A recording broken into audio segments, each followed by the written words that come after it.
so now everyone should be able to hear us. Of course, they're on a little bit of a delay, so it might take just a second for them to catch up to us. So I'm looking at the options here, and there's a thing for events. So maybe we'll have to start when we get our thing planned, we can put it in there. I wonder if that'll notify people. Oh, nice. When it comes to events, in terms of like when we're going to record. Hello, everyone in the chat. Got a couple people in. It looks like getting ready to start the next roundtable.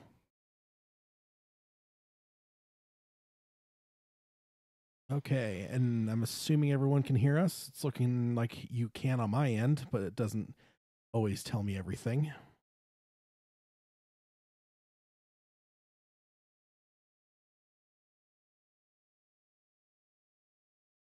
Let's see.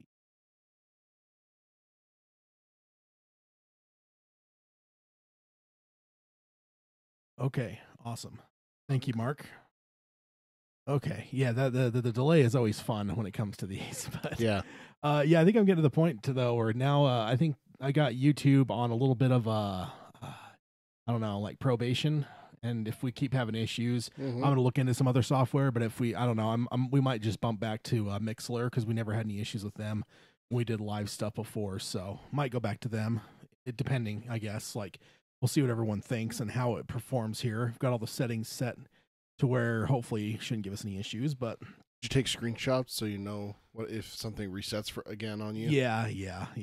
This program doesn't seem to like to save things, but Exactly. yeah. All right, so we'll go ahead and hit the intro real quick, and then we'll go ahead and get into roundtable number 54, I believe. Let me go ahead and mute us real quick, and we'll start the intro and get going.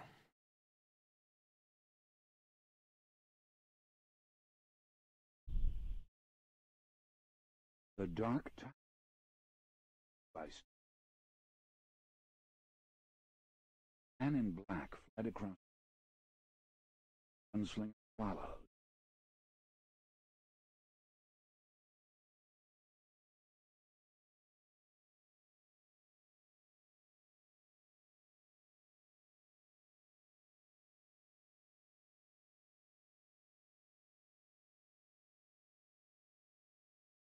Time we had our own power. Going to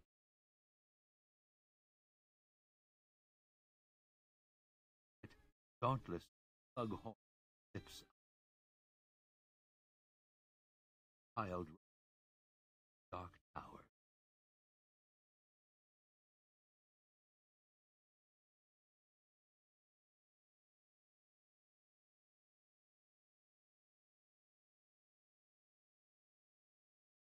Hello and welcome to Dark Tower Palaver. This is our podcast covering Stephen King's Magnum Opus, the Dark Tower series. My name is Tad. And I'm Peter. And we're here for roundtable number 54. And we, just keep going on and on up into the numbers there. We just keep plodding along. Yeah, indeed. Down our path. And just as, I guess, for everyone that's listening live, and I guess if you're listening podcast-wise too, it's a little bit of a sneak peek. So what we're doing with this episode, we have a couple things of news to cover, and then we're actually going to cover the next issue of the Marvel Comics series that came out, I don't even know, a long time ago now. They've been out in a while. But either way, we're going through them. We went through one previous in the last, the last month or two. We went through the first issue, and we're going to go through the second issue this time. And then depending on where we're at with time and how any of our tangents go with time-wise, tangents. We'll see if we have time for some emails at the end, too, which I'm definitely looking forward to. Looking at the title page of my comics, says 2007. Yeah, that's about right. Yeah, I knew 11 years ago. Yeah, I knew we were getting up there in time, that's for sure. So that's pretty awesome. And let's go ahead and get into the intros real quick for anyone that's new. First of all, I want to warn you about spoilers if you have not read the 7 primary books of the Dark Tower series, and if you haven't read the first and second issue of the comic book series, I suppose, you may want to cry off this podcast and look at our book club episodes. In those, we generally stick to where we're at or prior. We don't go ahead on things. So if you haven't finished things yet, go ahead and stop this podcast. Go over to jump on those until you finish the series. Generally speaking, I would say an average would be most people probably finish the series within, a month? I mean, well, as long as you don't get bogged down like most of us do. yeah. It seems like a lot of people, especially that jump into it and stuff, and even that we've listened to, it seems like they'll like email us and say, "Hey, we're looking at book club episodes," and then it's only usually around a month later. They'll be when they first email like, "I'm only in book 3, so I'm stopping your podcast." And then like a month later, like, "Okay, I'm done now." Yeah. Seems like people go on through like got some Blaine speed going. Yeah. I'm like, I don't know. Yeah, I guess I stalled out on what would eventually become my favorite book, but I stalled out there. But beyond that, I think I was pretty. The stall aside, I think I was able to get through it in a fairly timely manner. I really don't remember how long it took, though. Funny thing was for me too is I stalled out in book 5, which is my favorite book. So that's an odd one. Okay, and also if you guys want to find us, our podcast, if you're listening on YouTube and you want to engage with us in a more podcast fashion versus YouTube, the same if you're on Stitcher streaming us and you want to like subscribe or whatever in a different format, you can find us on iTunes. You can find us on Stitcher if you're into streaming, and any podcast service we should be available on.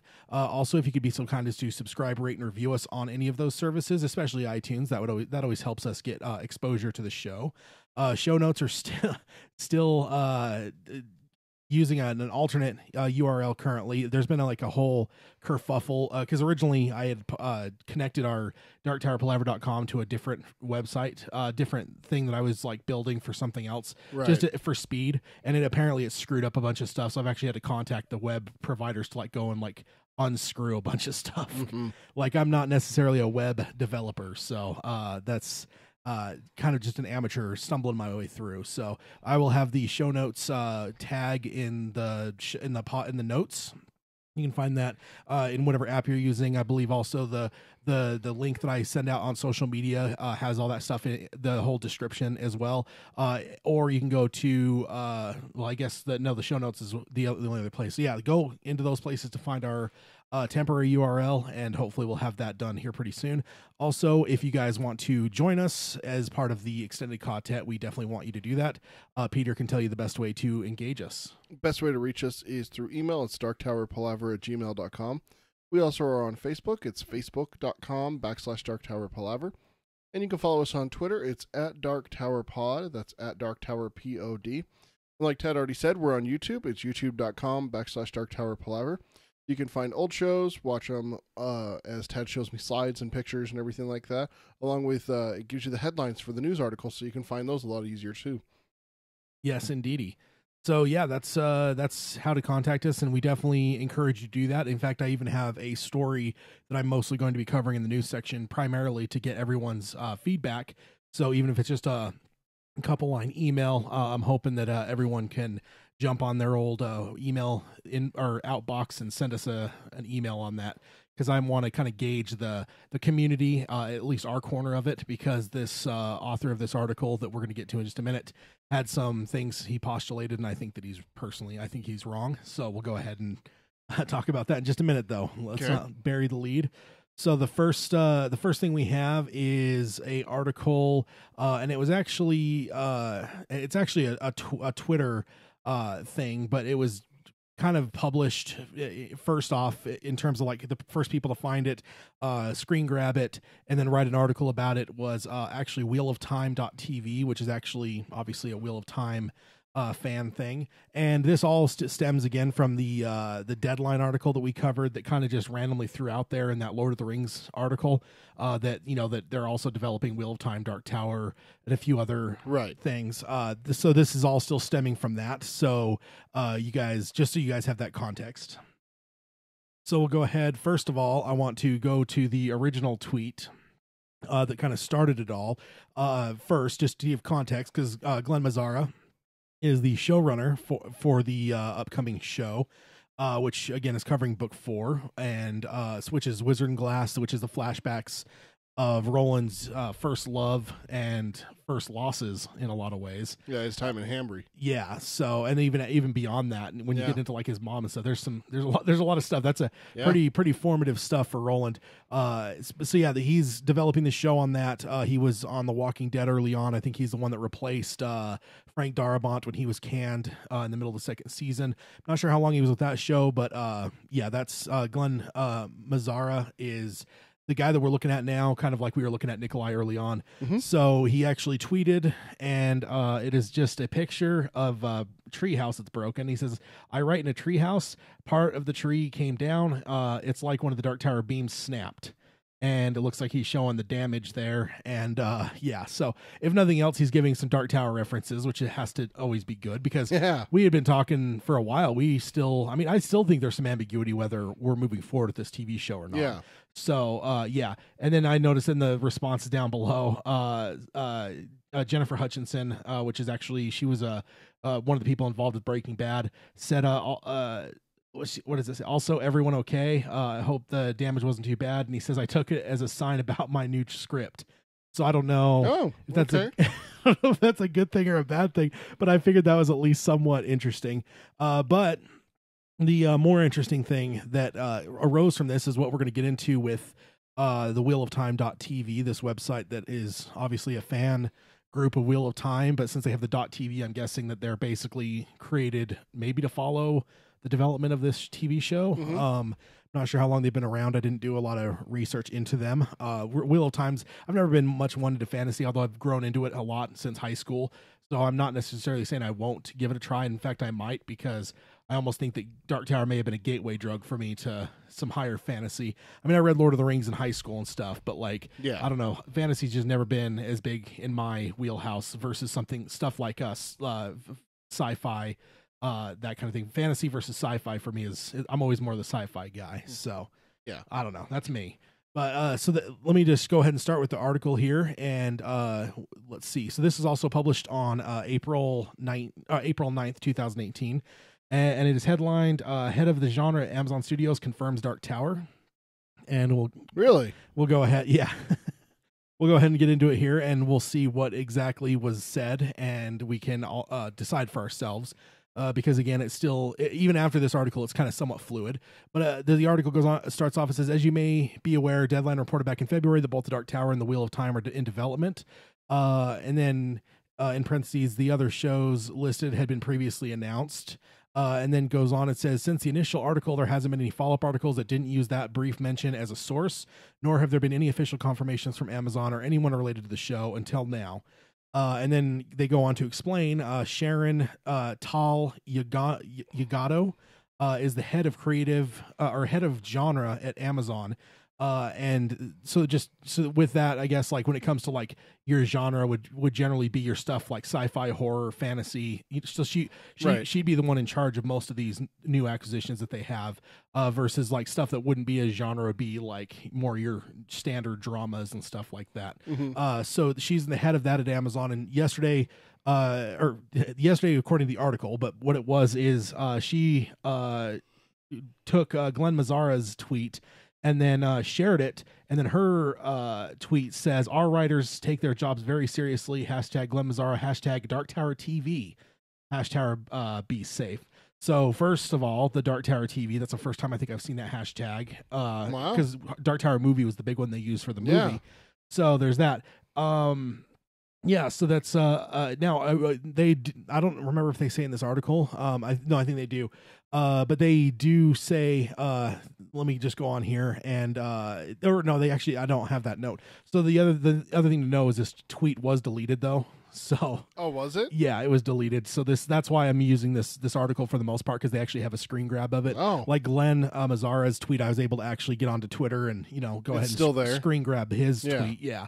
Her tweet, which says our writers take their jobs, and I think like just that saying our writers take their jobs seriously is enough for a lot of people to assume, okay, he's working for Amazon. For On her. the Dark Tower. Yeah. So Yeah. that's where we're sitting when it comes to that. And then the rest of this article has a few other interesting things. Because Amazon has very deep pockets. They have $4.5 billion in 2018 reportedly earmarked for original content. They could throw $100 million at each of these shows for their first seasons and still have $3.6 billion left over for other content. Good Lord. Yeah. So that's an interesting thing to consider is that so with the kind of money that Amazon is just cutting aside for their original content, you take about I guess that's about no, not even $1 billion, but you have a good chunk of money there that they could throw at it and still have a vast amount of their money left over. And honestly, wouldn't that be funny? Again, I think we mentioned this last episode. Watch them get like $100 million budget. That's more than the movie did. Yeah, the entire movie didn't even have that It had much. 66. Yeah, 66. That's right. Yeah. So seriously, that'd be hilarious. Yeah. Yeah. And Mark in the chat says he was in charge of season 2 of Walking Dead, where I lost interest in it personally. I'm looking forward to Dark Tower TV though. Yeah, so season 2 is definitely not what I'm a fan of. Now, in his defense, I don't know how long, because I think he went further than just the one season. But if you lost track of the show at that point. But I do think that he ran at least a couple seasons of the show. But I will say, yeah, the season 2 is pretty terrible, in my opinion. Although, in his defense, they did go into that season with Frank Darabont. So to change showrunners in the middle of a show is not.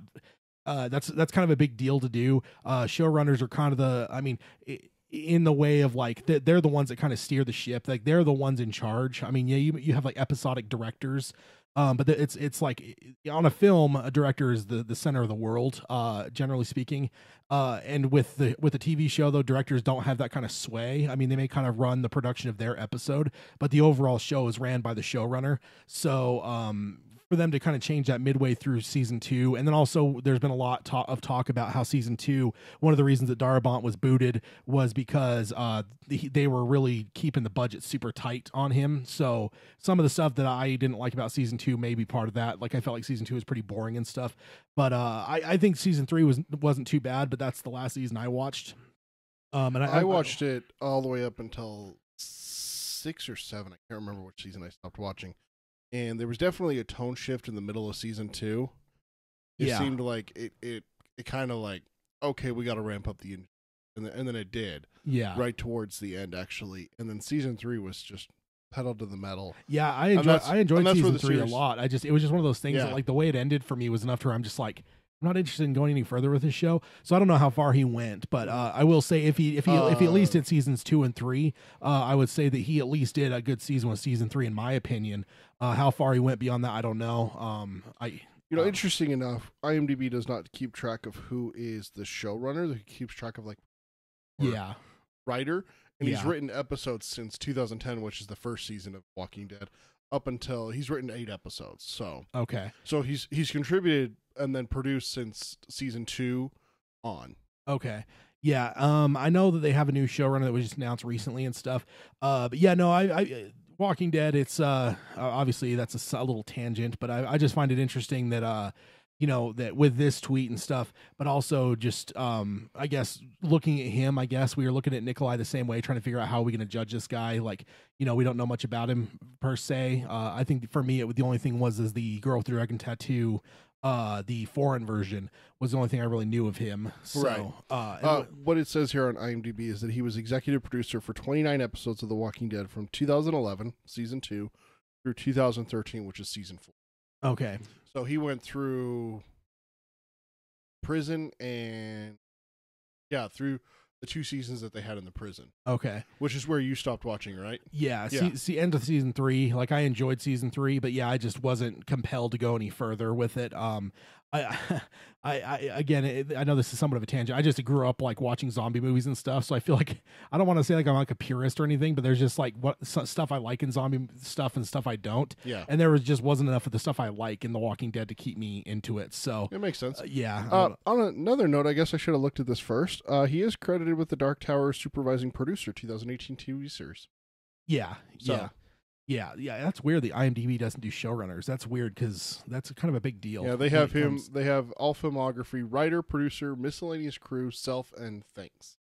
So yeah, it's just kind of interesting that that's always a term I've heard with you whenever we've talked about TV shows and stuff. Is that he's the showrunner. He's done this and that and everything like that. But yeah, you're absolutely right. It's kind of interesting that they don't have that listed. Yeah, that's interesting. I mean, ultimately, I guess it's an Internet Movie Database, so it's probably more structured for a movie than a TV show. But yeah, it's kind of interesting that most showrunners are probably going to be under executive producers as well. So maybe they just get away with that. But it's interesting that they don't have that tag on there. Then I'm not sure if this is referencing somebody else at this thing. They didn't give me a name for who wrote this thing for Wheel of Time. But they start mentioning this person Narg, and I don't know if that's like just somebody else that writes for the website or whatever. But it says Narg doesn't think that we'll need to worry about budgetary restraints. The main concern Narg has is the show will have heavy competition from its stablemates, and Amazon may be quick to axe any of the shows that underperform. And I felt to at least leave that note in because I feel like it would be the same thing for us Dark Tower fans, is with them developing like what, half a dozen TV shows in the fantasy realm. I mean, even it's half a dozen outside of the Lord of the Rings. You have that Lord of the Rings that they're spending a bunch of money on, and then you have like 6 other projects that they're doing. So that would be interesting to consider. You know, how quick would they be to stop the show for some reason or whatever. It's just something to wonder in terms of, you know, because it won't necessarily be like hopefully like Fox that just likes to act shows and stuff, but it'd be interesting. I don't know like how long Amazon keeps things running. I know Netflix does, like, they're so some shows like go, but other shows get axed, so it's hard to say. Just so you know, Narg is a character from Wheel of Time. Oh, so they're probably just using like nicknames from the series. For okay. Guys. Okay. And then the other thing that they have in this that I found that was interesting, and this I think illuminates quite a bit. And it also, so this is where kind of it gets us back into some ambiguity. Is it says update on April 10th, so that was a day later. It says Amazon contacted us to tell us that the project is well under development, but has not yet received a green light. So that's why I believe that the tweet Sharon took the tweet down, because she didn't want to see it as so basically it's one of those things that like they're gonna let Glenn do a certain amount of work and then decide whether they want to actually give him the green light, cut a check for the show.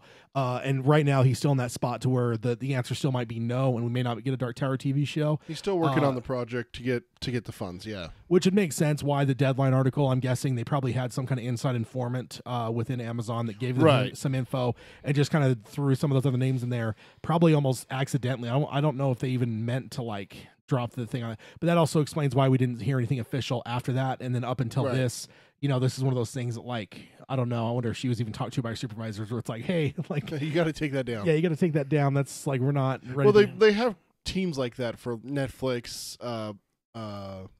Amazon. I know that HBO has had one where they have a team that strictly does, because I think it was Emilia Clarke in Game of Thrones talked about how they have someone who watches all the social media for the cast and crew. Yeah. And make sure that no one's posting anything. Because if they do, they instantly take it down. She was talking about that in one of her interviews that I watched. Yeah, I thought that was fascinating. And then I found out it's the same thing. We talked about it a couple of weeks ago together when we were off mic. Off mic, thank you. I wanted to say off camera, but that's not the right that's not the right phrase for us. But it's Tom Holland. Was the same way. They like specifically assigned like a special person to follow him and make sure that he doesn't slip up, because he is the worst. Yeah, indeed. And I think I threw that on the social media too. I find that funny, like that after we recorded like a 2-hour show, we went outside and talked for like another 2 hours about Marvel movies. Yeah, we did. It's funny. I was just like thinking about it, like when I was posting our episode, I'm just like, yeah, we pretty much did another podcast. It just wasn't on mic. We should have just recorded that, really. I mean, seriously.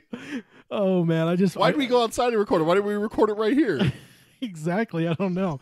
I mean, I didn't know what kind of conversation that would turn into, but it definitely turned into one that was as much a podcast as anything else we do. I mean, but it goes to back to the thing we say. We've been doing this show for 10 years now. We've only just started recording it in the last couple. Yeah, no kidding. So that's where we're at with Amazon, and I feel that gives us some illumination that they are indeed working with Glenn Mazareff and the Dark Tower series, but they are they haven't given it the green light, so it's not necessarily on that spot to basically where they want to get behind it and start like, you know, hyping it and stuff, because if they end up not giving it the green light, they don't want a bunch of fans that are going to be, you know, like let down or pissed off by it. I actually really appreciate that from Amazon, because, you know, you've always seen companies in the past where stuff gets leaked like that, or someone has an informant and they just don't say anything about it. And then, you know, a couple months later, they make the official announcement, or they go the other way. We've had this before with, what was it? Meg, we had it back in the day, that book series that we liked. Meg is what it's... The Meg. Yeah. Now it has a movie coming out later this year. Yeah. We had one where it was like, the Meg is getting made, it's official, and da-da-da-da. I'm like, 2 months later, New Line Cinema actually came out and announced, no, it was never greenlit. We're going to do Rush Hour 3 instead. Yeah. And it's still to this day, I haven't seen Rush Hour 3 because of that, because I wanted to see the Meg made. You know what's funny to me is like with Dark Tower, I keep seeing flashbacks on my Facebook all these different times where it's like Dark Tower finally is going forward. It's going to be made. And I'm just like, oh, you poor child. I had one that was, and then also The Stand. Those are like the two. The Stand and Dark Tower. Feels like I'd been, like posting on social media about those two, like where it's like, oh, it's finally going forward. It's getting done. And I look at the date, it's like 2013. I'm like, huh, well, I guess that didn't work out. I had one on my my time hop that was 8 years ago that you told me that Dark Tower looked like it was going to finally go. Yeah, that's I was like, it's been a long road. At least, at least we have Dark Tower now. The Stand is still kind of out there. Where it's just like, come on, man, it's still got nothing. I know. And then I'm trying to remember. Did we talk last time about Tommy Knockers getting? Yeah. Okay. I couldn't remember. I told you. Yeah, it's one that I read and I've never gone back to. It wasn't one that like grabbed me like Dark Tower, Carrie, The Shining, any of these other ones. Actually, I don't think I told you. I'm rereading 11/22/63 right now. Oh yeah, I've read that one twice now. Yeah. This is my third go through down the rabbit hole, as Jake would say. So before we different Jake, not Dark Tower Jake. There's a character in 11/22/63 named Jake. Sorry guys, if you haven't read it, I just want to clarify. Yeah. So they have been. Have we done like top Stephen King books before? Because there was like a thing that went somewhat viral where it's like, four of your favorite movies of all time or 4 movies that define you. And then I just did see something recently where Nerdist had did a Stephen King version of that and said, your favorite 4 Stephen King things. And I kind of was. Have we? I was gonna say, if we haven't done that, I want to throw that out there to everyone. Maybe, like I said, I kind of are hoping to get some emails from you guys. There's another thing that we're going to be covering here in just a moment that we also want to add to that conversation. So don't start emailing now. But like maybe we'll make that a thing here in the next little bit. Should we do including Dark Tower? Not include Dark Tower? No, because we did the rankings for the Dark Tower. That we did do. I remember that. But do we want to exclude Dark Tower? Okay, for now let's exclude it. Let's just do other Stephen King works outside of the Dark. Let's get off the beam a little bit. Let's see what everyone else likes that's off there. In the other levels. Just as a thing, whatever email, even if you're just sending something completely outside of it, if you want to just throw it in there somewhere, let us know what your top 4 Stephen King books are. Now that it's completely personal and completely subjective. Not necessarily. It doesn't have to be like what you feel is his finest work or his whatever. What is it for you? And it could be for any reason. It could be because it's the first one you read. It could be because this, that, the other, whatever. I mean, you could tell us why if you want. But yeah, I'm going to throw that out there. Throw it to you too, Peter. And next time we're at a round table, we can discuss ours. You don't want me to do it now? No. Okay. I was like, you're putting me on the spot here. No, I gotta get an answer. I'll give you some time on it because it's one of those things that it'd be interesting to hear what everyone thinks. I don't know. And then it'd also be interesting to see what, when it comes to Dark Tower connections, is it going to be stuff that's heavily connected to Tower that's going to be the top of people's, or is it going to be kind of like your standard Stephen King, like what you expect to hear, which is totally fine. I know we've talked just on tangents and stuff like that about which ones were really big favorites of ours. Because I know I've mentioned Firestarter and Carrie before. Yeah. But I'm really trying to remember if we've ever done a top Stephen King outside of Dark Tower before. Yeah, like I said, it was an interesting thing for movies, and then I just saw Nerdist did a Stephen King version. I was going to actually reply to it and post something on our social media, but then I think I was going to a movie or something, and then by the time I got out, I forgotten up until just now for some reason jogged my memory about that. But yeah, so go ahead and let us know what you guys think when it comes to Stephen King works. Which where does everything rank for you for Stephen King? And let's go ahead and jump on over to the next story. Before you do that, I wanted to bring up something kind of not news, but an article I read. Okay. For you. It's the title of it. It's from Ranker.com. You've heard of them, right? Yeah. The most horrible things that happen in Stephen King novels. It's by Jacob Bancroft. Okay. And I meant to get this to you before the show, and I completely forgot. You actually just reminded me talking about the other novels. I was actually pleasantly surprised. I'm not going to read the whole list. I was actually pleasantly surprised to see the Dark Tower be mentioned in this. usually we've talked about this before. Usually we see Dark Tower and Stephen King stuff kind of like there's a disconnect between the two for some reason. Yeah. But number 8 on the list, Susanna is assaulted by a demon. Oh, okay. So I'll say there's a few things I could think of that could be on that list. Right. Yeah, that one's pretty bad though. Surprisingly enough, it's not the only one from the Dark Tower that gets this list. Jake getting offed. Which time? Yes, that's true. You gotta. I think the first one's worse just because it's your hero doing it. I mean, I think the second one sucks because like you have to deal with Oi dealing with it. You have to deal with Roland dealing with it. Like I think it's bad and emotional, but I almost think it's worse with the first one because it's Roland doing it. Also, let me preface this that how they describe it as well is not just the worst thing that's happened in the novels. It's also taking the film or TV adaptations and comparing the two events and seeing one of the top ones. I think it's 2 or 3 is Pet Cemetery. Georgie's death in in the miniseries It. Oh, not the new one.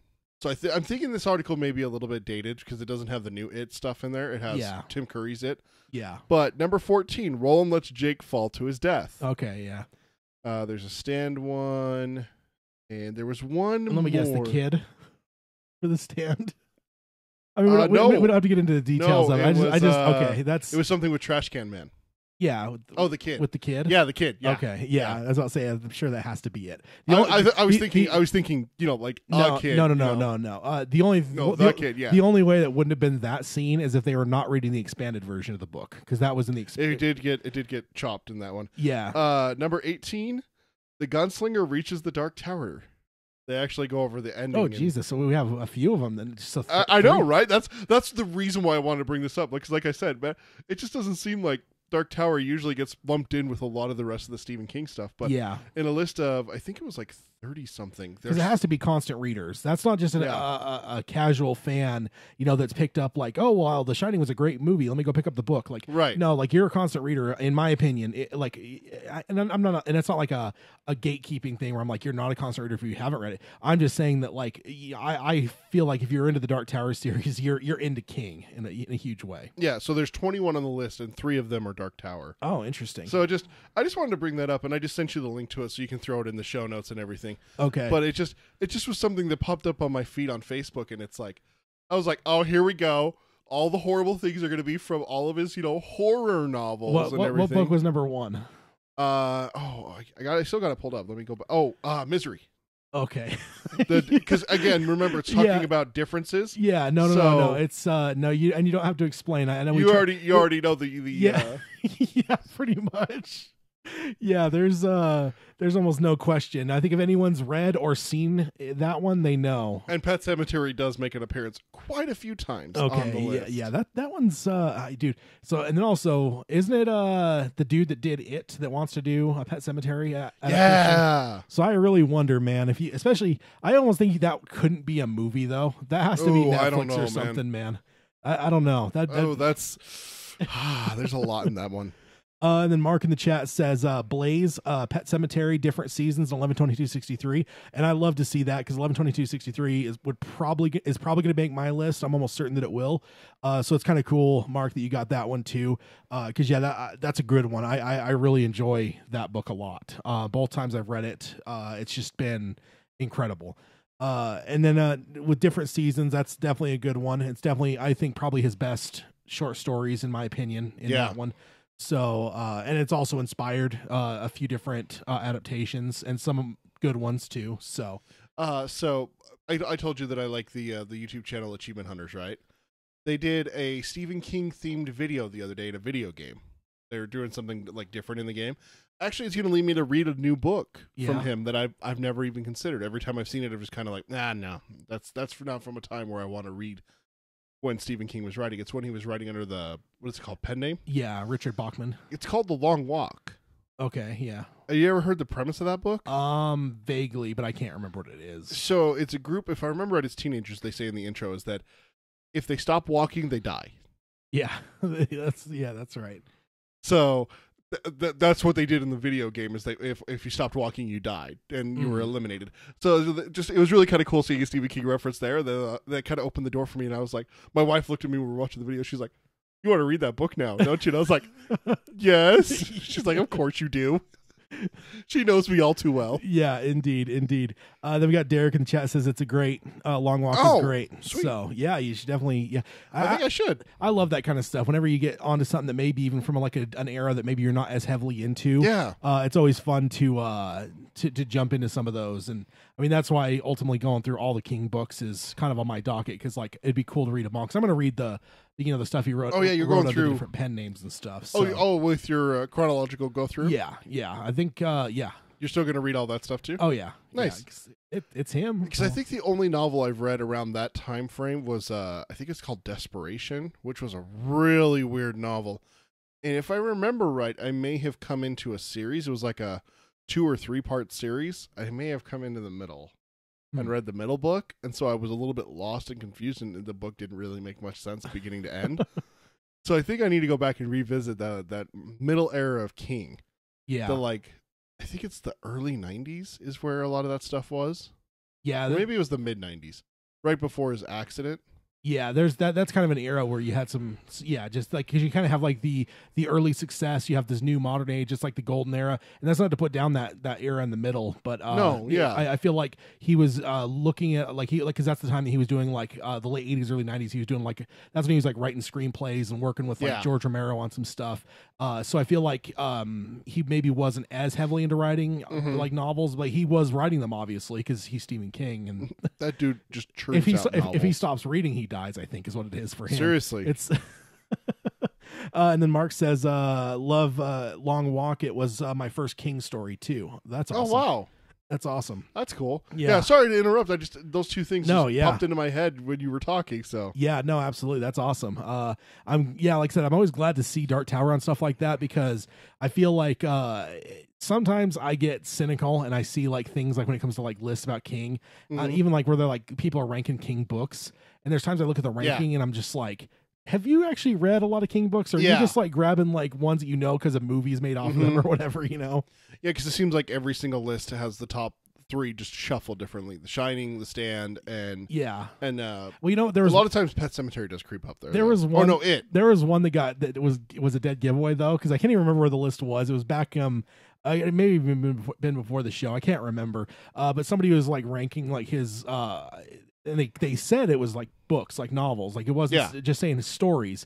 And they included The Shawshank Redemption. Oh god. And I'm just like, you didn't even get the title right, did they? No, they didn't. They put Shawshank Redemption, and I'm like, so okay, you're obviously not talking about Rita Hayworth and the Shawshank Redemption. Yeah, I'm like, for one, it's a short story. For two, I'm like, okay, obviously this dude's just reading or watching the movies, and then just kind of making his list based off of that. But yeah, no, it's. Is our stream still up? Sorry, mine just paused for some reason. I want to make sure that we're still good. No, looking good on mine. Okay. I haven't looked recently, so I don't know if it phased out on us at all, but no, it looks like we're still going. Okay, good.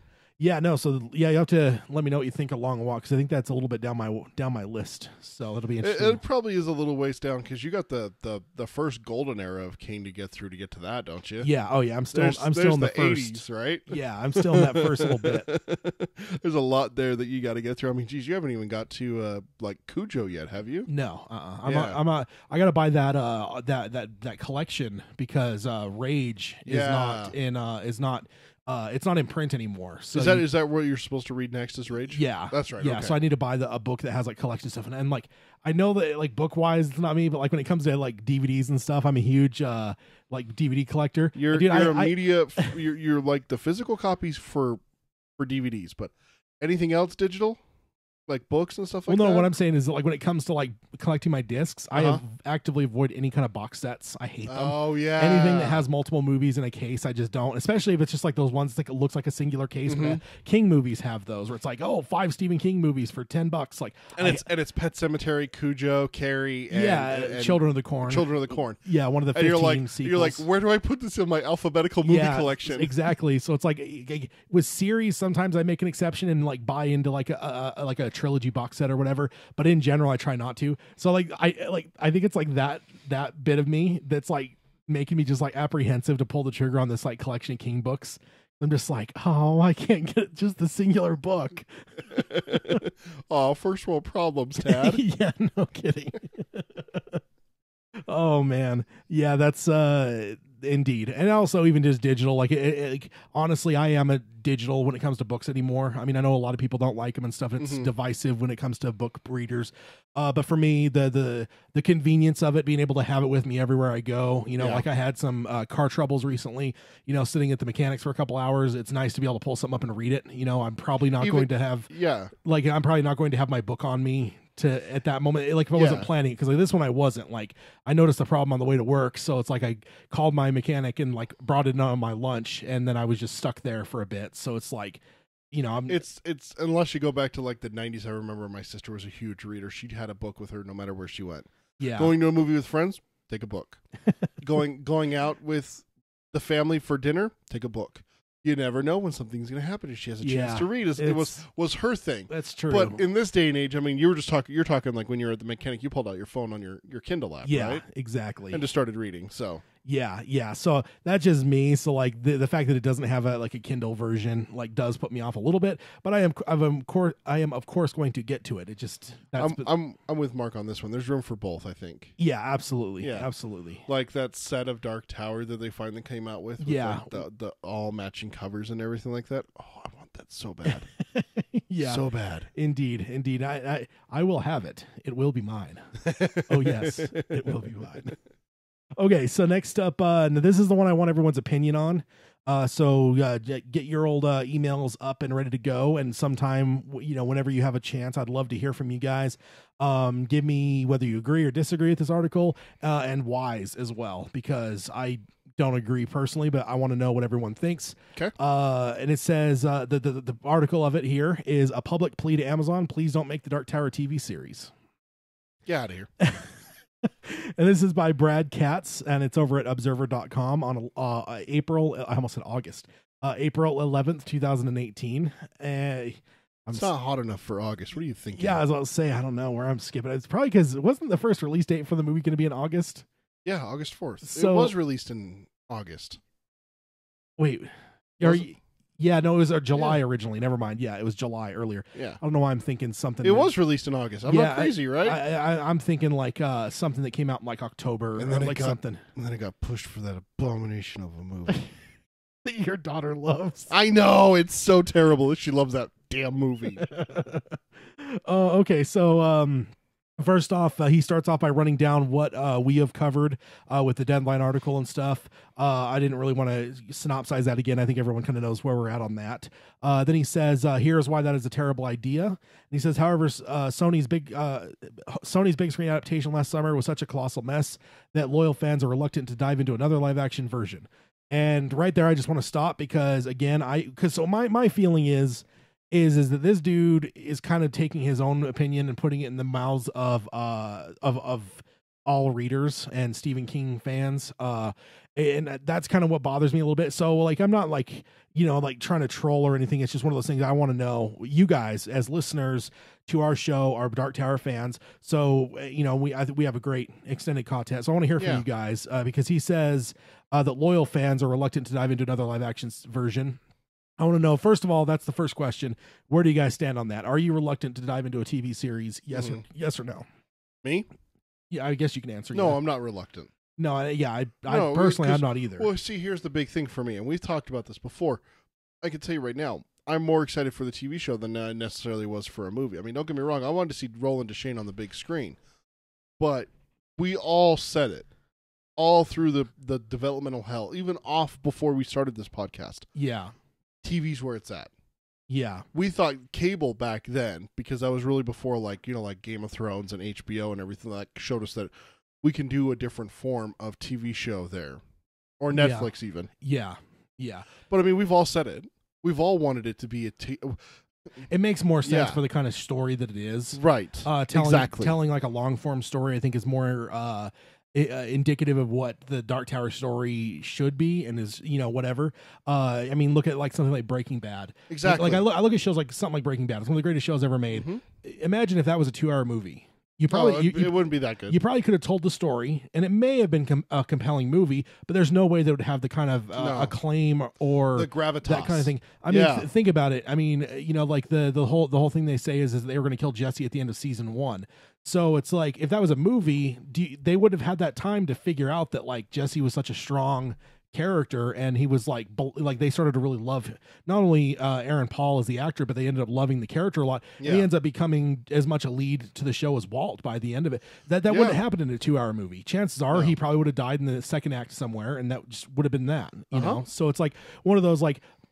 I look at like a lot of shows, like great TV shows, The Sopranos, The Wire, whatever different kind of shows, and I always think to myself, what would that be as a movie? And it's just like it gives me a headache sometimes to think about how to compress like such a great thing down into a 2-hour movie. And think of something like Game of Thrones. Throw that into 3 movies. How would that be? They originally were going to do that, exactly. Yeah, and then finally George R. R. Martin thought better, but he's like, there's no way that they can make even a trilogy of movies to cover what I've written. It wouldn't do it justice, exactly. And then Damien says in the chat. Yes, I mean, I want to see a reboot on Amazon. TV is, and he capitalizes, is where it's at. Yeah. And I think like the whole idea of like reboot versus a continuation, like that's a different conversation than what I really wanted to cover here. I think that's a conversation we could definitely have at a later time. But just for now, I want to know what do people think? Like Dark Tower fans, are you reluctant to dive into another version? Is it too soon after the movie? Does the movie leave a poor taste in your mouth? I guess the other thing you could do is to preface it. Let me know, first of all, let us know what you thought of the movie, because I think that is probably the first step of knowing where you stand on this. But we'll go ahead and read through the rest of his thing here. But there's just a few questions from this. I just wanted to like kind of test what he's saying towards our audience to see kind of how it comes out, because I kind of, like I said, I feel like some writers do this on the internet, is they'll take their like voice and then they'll just like put it into the mouths of like a lot bigger group. Because I'm like, I as a Dark Tower fan, I don't remember like seeing like on like the Dark Tower subreddit or seeing on any kind of Dark Tower forum where people are asking this question, where maybe he found this like, or did he just base it off of the Dark Tower? And I'm using air quotes here, guys. The Dark Tower fanatics that were the critics that trashed the movie. Yeah, or is he just guessing just because Rotten Tomatoes audience, like who knows? That's so I just wanted to put it against everyone in our audience, and we'll go ahead and read the rest of what he says here. But yeah, I'm just curious what you guys all think. Oh, and then Lou's in the chat, and he says, want to see it on Amazon, but don't want it to be book 4, start over. Would be okay with telling the story in chronological order. Now, I think that, see, that's what I was trying to clarify with him. If you're doing book chronological order, like 1 through 8, or are you talking story chronological order? Because wouldn't we start with book 4 then? Because that's where probably book chronological order. Now, see, of course, I'm completely biased as a huge book 4 fan. I feel like that's a good place to start. And it would be chronological in universe. Then at that point, you'd be able to like whatever go on and eventually get to the point where a few seasons in, you're getting to the man in black fled across the desert and the gunslinger followed. Yeah. But I don't know. Like I feel like they've been kind of in development with that for a while now. So I don't know what Glenn's doing, but I highly doubt that he's changing it up enough to like start from the first page of the first book. The other thing also is that I wonder if we are going to start, because like Lou was saying here, starting in the middle.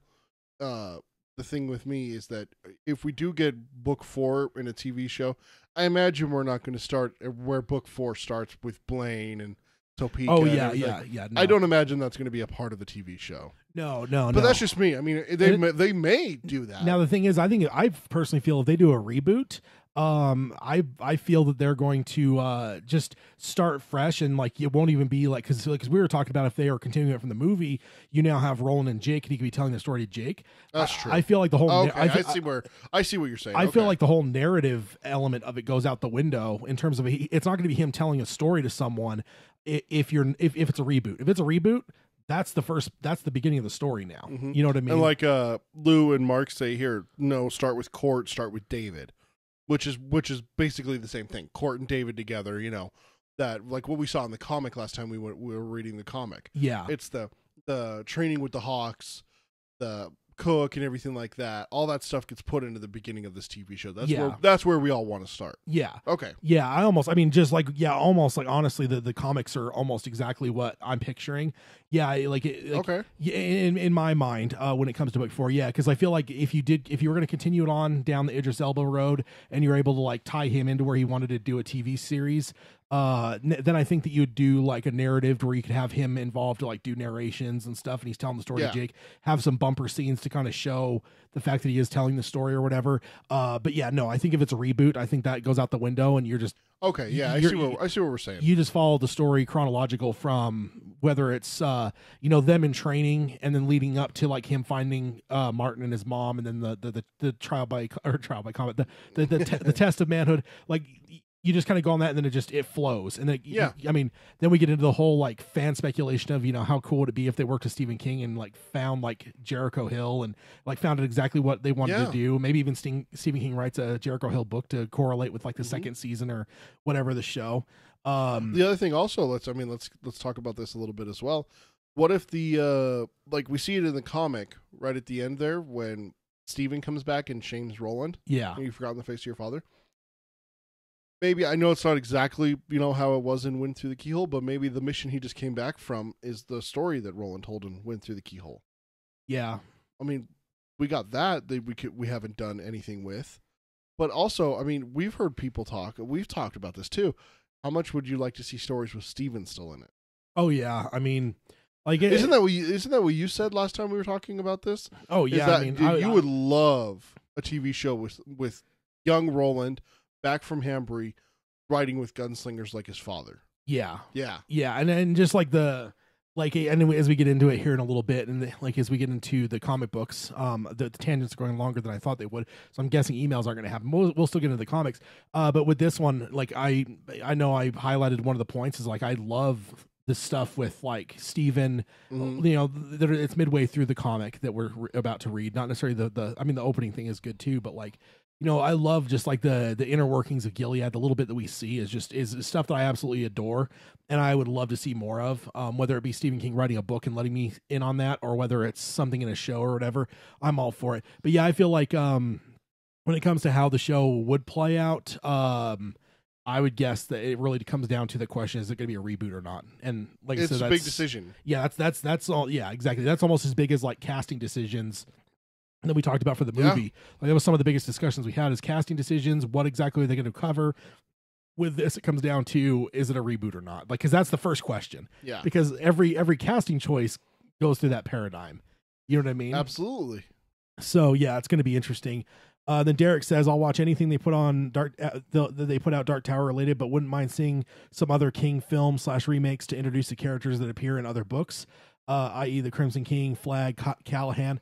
Yeah, I haven't heard anything about like Salem's Lot. I would love to see that one done again though, because be really good. I mean the older adaptation is, I know, gets ranked up there. Some has a scene or two in it that's some of the scariest scenes to people that like just traumatize people as children. Yeah. But I would still love to see a modern take on it, also a little bit less TV-ish and a little bit more like, I don't know, like more modern TV. Yeah, more modern TV, more even theatrical if it comes to it. I feel like it did a really good job of capturing kind of the darkness of the story. I mean, I don't think they really got into the darkness of what Derry is. I feel like they kind of skipped that in the movie a little bit. I don't think you ever got the sense of, I mean, they talk about like the danger in Derry, but like there's almost like this black cloud over Derry in the books, and I don't feel like that was really portrayed in the movie much. Yeah.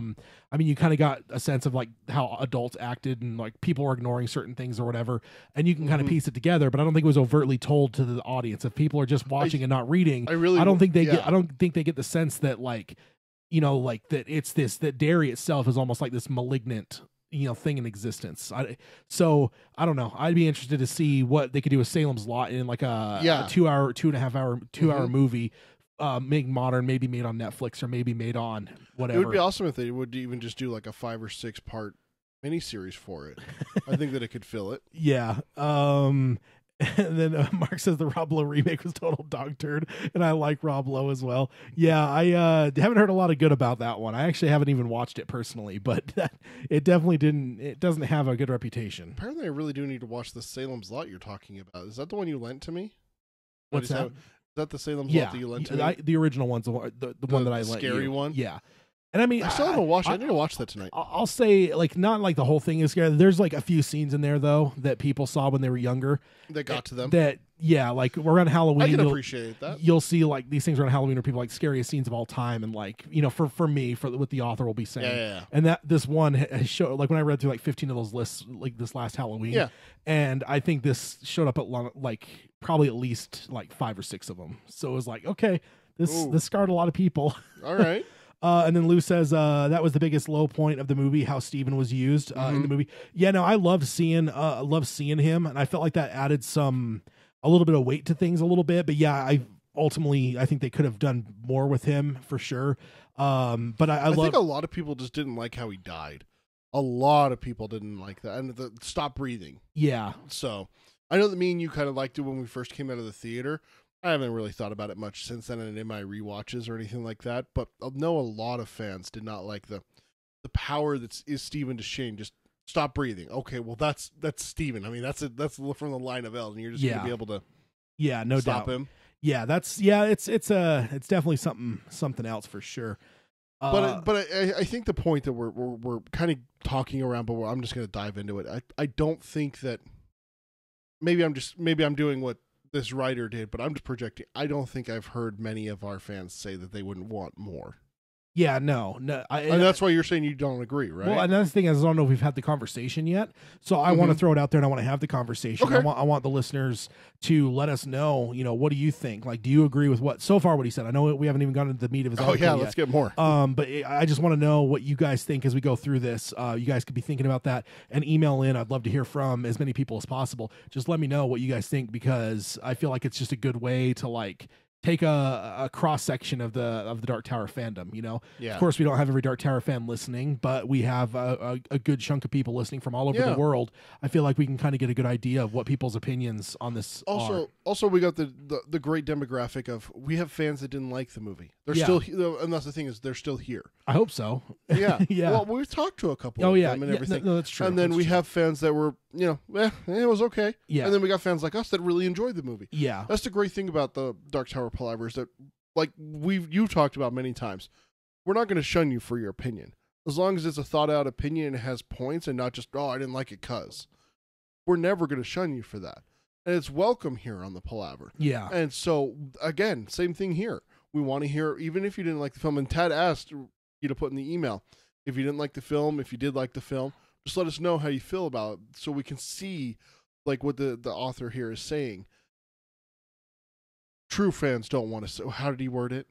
Yeah, like he just said, loyal fans are reluctant to dive into another live action version. Yeah. Now, there's part of me that thinks, okay, so is he speaking for the larger thing, or is he trying to say that anyone that does want it is not a loyal fan? Like they can go one of two ways, but I'll give him the benefit of the doubt and just say that he's speaking for a larger group. Yeah. So I feel like that's the better of the two options there. Exactly. Then Lou says Rob Lowe's Salem's Lot is horrid. Not one likable character, and they totally misuse Father Callahan. Yeah, that's a sin that you can't do there. You can't come back from that. No, I do think that Callahan in the Rob Lowe one is I blank on the guy's name, but I'm pretty sure it's the dude from Star Trek, the one where the guy that creates hyperspeed or light speed. Generations. Trek. In First Contact. Oh, First Contact. That's right. He plays Zephyr Cochrane. I really don't know the guy's name. Honest to God, he's one of that guys for me. I always think of him as Zephyr Cochrane, or he was the president in Deep Impact. I know. Wait, was he the president, or was he? No, I think he was because Morgan Freeman was the president. Yeah, because there was the two, him and Morgan Freeman. I think there's another movie where they flipped, and one's the president and the other one's it's Sum of All Fears. Yeah, he's like the secretary he's or the whatever. President. Yeah. And then Deep Impact, he's the whatever. But it's that actor. I want to say that's the guy that played Father Callahan and the Rob Lowe one, because I think when I watched the original, I was just like, oh, it's like I had seen like every once in a while you'll like I'll Google like whatever to see what comes up, and like when I Google Callahan, that actor comes up. I'm like, oh, okay, whatever. And James Cromwell. Yeah. That's his name. Oh, and then Lou. Yeah, he also played the warden in Green Mile. Oh, that guy. Yeah. Oh, okay. Sorry, growing up as this like again sci-fi nerd, like I said earlier, Zefram Cochrane is like the definitive role for him for me. I don't know. That's just what I think of him as. But he's the warden in Green Mile. That yeah. Now I got a face there. Yeah, exactly. When you say that. Yeah, now that we're talking Stephen King on a Stephen King podcast, that I guess, heaven forbid. Yeah, I guess that makes sense. But see, I had completely blanked on him in that to be honest. It's been too many years since I watched that. I think. Well, he kind of gets he's kind of has to step out from behind Michael Clark's shadow there to be seen. And yeah. Let's be honest. That was a big shadow. It's true. Now that Lou has mentioned that, though, I do remember because he goes and cures his wife. Yes. So that's kind of a big moment in the movie and stuff. So spoiler alert. Yeah, it's a 25-year-old movie now. So. Way to go, Ted. Way to go. Or 20? No, probably about 20-year-old something movie. It's probably not 25 because it was mid-90s, that right? Yeah, 96 or something like that. Yeah, so not 25 years, but getting closer to 25 than anything. So not getting closer to 20, that's for sure. We're not going backwards in time, right? Yeah. Then he goes on here, and we'll get the rest of his article. He says, personally, I don't know if I can stomach a complete butchering of Roland Deschain and his gunslinging quartet. So again, I almost feel like if nothing else, reading through this might almost lend some words to people that may be apprehensive for a show. If one of the listeners out there, if you're not really digging it, maybe this guy will give kind of some put some words to what your fears are. Mm-hmm. And if you agree with him, we would love to hear it. And he says, for book readers, the Dark Tower movie was like if Warner Brothers had completely tanked the first Harry Potter film. Again, just kind of of course, there's varying opinions, but we'll go on from here. He says, our hearts may not be able to bear another fiasco. And honestly, I don't consider the movie a fiasco. I would be bummed out, though, if they didn't do it well. And, because I feel like that would almost be the death knell of ever seeing Dark Tower on screen again. Like even more so than seeing a series that we don't enjoy. That's the worst part for me. That's it. It's done. Yeah. We're not going to see this. Yeah. If we're going to see more Dark Tower, it's not going to be for 10, 15 years when someone goes, you know what, I could probably do that better. We can make some money off this. Yeah. They've done that with other series as well. I just wonder if 10, 15 is long enough. I almost want to be closer to 20 to 25 years. That's why I'm just like wondering is it's like, dang, how far down the future? Like, so I could at least say that, not necessarily that my heart wouldn't be able to bear another fiasco because I don't feel I had a fiasco to begin with. But one thing I will say is that I would be, that'd be my biggest apprehension is that do the show. If it doesn't do well, that's probably the end of the Dark Tower ever being on screen. The comic books have been canceled, so like all we would ever have now is the books on the shelf, which are still the reason we launched this podcast. Yeah, so nothing wrong with that. But there would be somewhat depressing by the fact that maybe because I think like one of the things that we've always been turned on by when it comes to like a movie or whatever, now the TV series, I think is just opening up to a larger audience. Having a larger audience understand our love for the Dark Tower. So that would be dead most likely. So that would be somewhat depressing. But yeah. Lou said, I feel the article title has more than a tinge of clickbait to it. Yeah, indeed. Yeah, definitely. Not doubting that. Not doubting that at all. But I at least wanted to, I don't know. I felt like it would be a good conversation to have. And he says, Sony was right to take a risk on the material, but the movie's box office flop says a lot about its commercial viability at the moment, and which is what we're talking about. If the show fails, I think it's almost unviable. But I will say, if nothing else, it wasn't a box office flop. It made money, like it made $150 million out of a $66 million budget. Yeah, it was no Gods of Egypt. No, it wasn't. It didn't like. I mean, if it was $100 million movie, it would have been it'd be a massive flop. But I feel like the critical reception is being applied to Dark Tower in a financial terms. People always say that's a flop. A flop means that the movie didn't do well financially. Dark Tower, you can't levy that against. And that's something we talked about for months going into it, is like, we almost love the smaller budget because it means there's less expectations. So the one thing I will say in playing devil's advocate here for this guy is that, even though it did have a lower budget, it still was not the tentpole franchise movie that Sony was hoping it would be. No, but I mean, so that may be where he's coming with the term flop, is that he's using those lofty expectations as the judging rod. But but I mean, when he says box office flop, I feel like that leaves him no wiggle room. That means it didn't do well financially, and I just don't think that that's true. I mean, if you want to look at just the American side, yeah, you're probably right, because it made more internationally than it did in the United States. Right. And that's where it ended up getting, into the actually making money is internationally. So if you wanted to look at just the American thing, which I know is a not a stereotypical, it's a thing that Hollywood does. A movie, because look at Pacific Rim. It took a long time for them to get a sequel to that because it didn't do well in America. But if you looked at it internationally, it did a lot of money. It did fantastic. So, but that's the reason it had a 5-year delay between the sequel, because they were dragging their feet whether they were ever going to do a sequel because it didn't do well in the United States. So that is a Hollywood thing for sure. It's also such a weird standard too, because then they still make Transformers that do so well overseas that do horrible in America. No, they do okay money here, except for the last one. The last two. The last one was the first one that's ever gotten to the position where it didn't make a lot of money. Oh, really? Yeah. Oh, well, I thought it was the last couple. No, just the last one.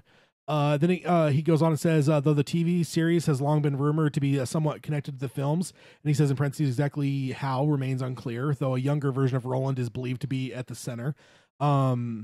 Yeah, which I guess is true. I ultimately we've heard early, like during the production of the movie, we heard they were going to be doing book 4 as the first, but that very well could have been changed. Oh yeah, then. I guess if we're going back, I was getting a little annoyed there when you were reading that, because it's like, dude, we were just talking that Amazon hasn't even greenlit this series yet. Yeah, and you're saying that all this stuff is facts and everything like that. But then I really remembered we got to go back to the stuff that we were hearing last year and earlier this year. Yeah. Yeah, there's stuff that we're carrying over from a time, a different time. It's based on the producer's name, Akiva Goldsman. Yeah, Goldsman. Yeah, and Ron Howard were also saying that we're going to do movie, TV, and stuff like that. So that makes a little bit more sense when I remember that. Yeah, and then Lou says, I don't think it broke even. You have to make 2.5 to 3 times the movie's budget for it to break even, and that may be true. I really don't know all the math when it comes to the thing when it comes to studios. I do know though, like it came at least close to doubling, because I want to say when we did the final chunk on it, it was around 140 million or something like that, if I recall correctly. And then also now you got to also take into consideration, what do they make with home movie sales? Yep. I mean, that kind of stuff too. I mean, I know that doesn't necessarily count towards box office, but it is something to consider when it comes to I don't know, like when it comes to Sony's decision, or like Amazon looking at things. And Amazon, of course, being one of the bigger retailers online, I'm sure they can even see what the sales for the old the Blu-ray and DVDs did when it comes to people buying on Amazon.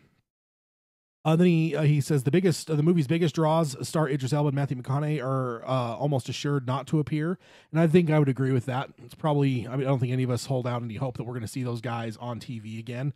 With Matthew McConaughey being an Academy Award winning actor that's pretty hot, and then Idris Elba feeling like he's always just on the cusp of becoming a really big star. It's hard to believe that either of them would. I mean, I don't even know if Matthew McConaughey's really done any time on TV when it comes to, like, because he even started it back, because one of his first movies is Texas Chainsaw Massacre 3, I think. Yeah. Just terrible movie, but it's like he started kind of like, he's not one of those ones that did like TV and then moved to movies like Idris, because he did like stuff like Luther and The Wire early on, then moved over to movies.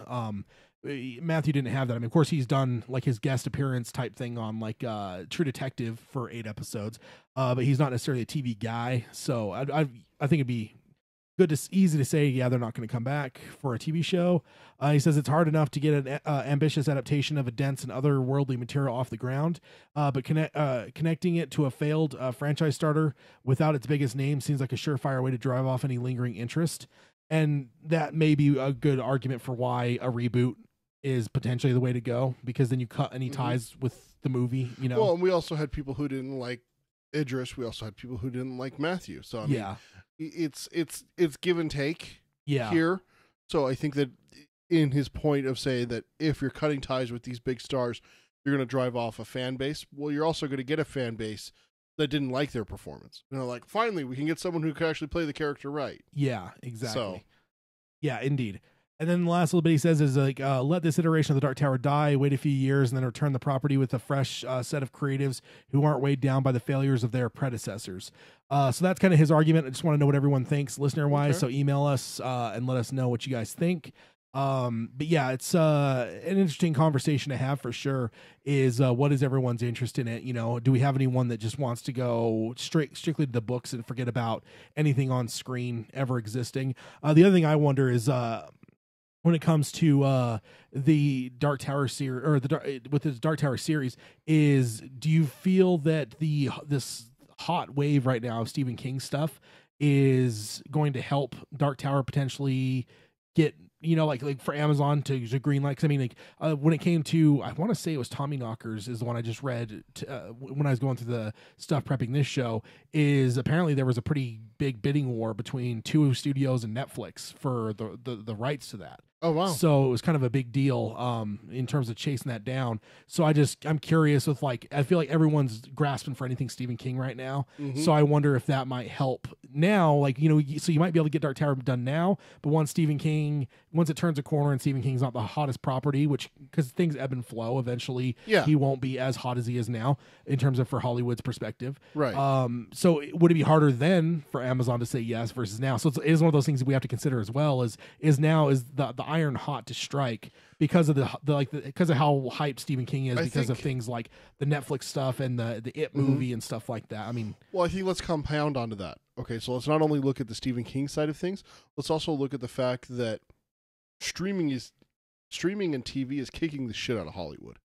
Oh yeah, like we've been saying, when it comes to quality, yeah, and everyone is on board with this. Like I know you as my friend who's biggest into movies. Yeah, I've shocked other friends telling them how many movies you go see on average per year.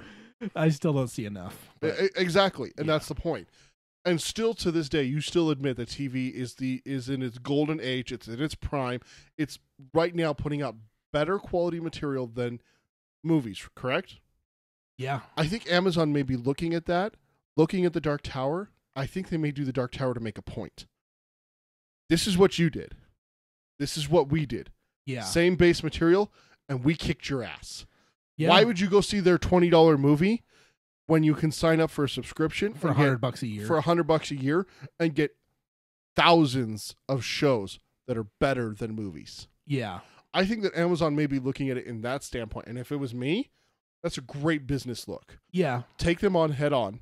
Prove your point with things like that. They're doing a Lord of the Rings thing too. Yeah. I mean, not necessarily going after the Lord of the Rings movies, but adding to it. Yeah. And then they're doing Wheel of Time. Again, huge fan base and everything like that. Yeah. I think they're looking to prove a point that Hollywood is not the only place to go see quality entertainment. Yeah. Yeah, no, it's true. And I think it's a cutthroat. I mean, you have three big competitors right now. You have Netflix, Hulu, and Amazon. So you have all them fighting for stuff, and I feel like fans are going to get the better end of it. And also we know that we talked about that Amazon's basically been charged, the studio side has been charged by the owner of Amazon, richest man in the world currently, you will find the next Game of Thrones. Yeah, because, exactly. I want it. I want the prestige for our network. Exactly. I want, the money involved with it. And and that's what most people are feeling, is they're basically just grabbing up as many things as they can, and they'll throw as much up against the wall and see what sticks. And I feel like, if it comes down to doing Dark Tower, if they do it right, I feel like it might be what they have. Like Stephen King said in an interview before, I can't remember, it was before the movie was into full-on production, but he said, in an interview, he's like, Hollywood's always looking for ideas. He's like, you got gold laying in the streets right here at Dark Tower. He's like, I've said that for years, and I think most of us would agree, if it's done right, I feel it's just as rich of a universe as George R.R. Martin created for Game of Thrones. Now, some Game of Thrones book readers might want to crucify me for that, because I know that his books are really deep and really dense and stuff. But I feel like Stephen King's, maybe he didn't go into as much to build these all this giant world behind. But I feel like he has this enough there that there's a lot involved. Well, let's also be fair to George R.R. Martin. He created one universe. Stephen King created a multiverse around the Dark Tower and all of its different levels. Exactly. So let's just bow down to the king. All right. Oh yeah, yeah. And he doesn't take 6 years to write a book either. No kidding. Well, with Dark Tower, I can't really say that. Well, that was different. All right. Yeah. He was writing stuff in between. But I mean, I think George R. R. Martin might be writing other stuff too. I don't know. I think I think he writes some other stuff as well. But yeah, he's definitely one that takes a while. But yeah, I just feel like it is one of those things. Dark Tower has a lot of potential to be really big. So Mark just realized that Lou in the chat is the Lou from the Stephen King podcast. Oh. That's awesome. Yeah, they're awesome.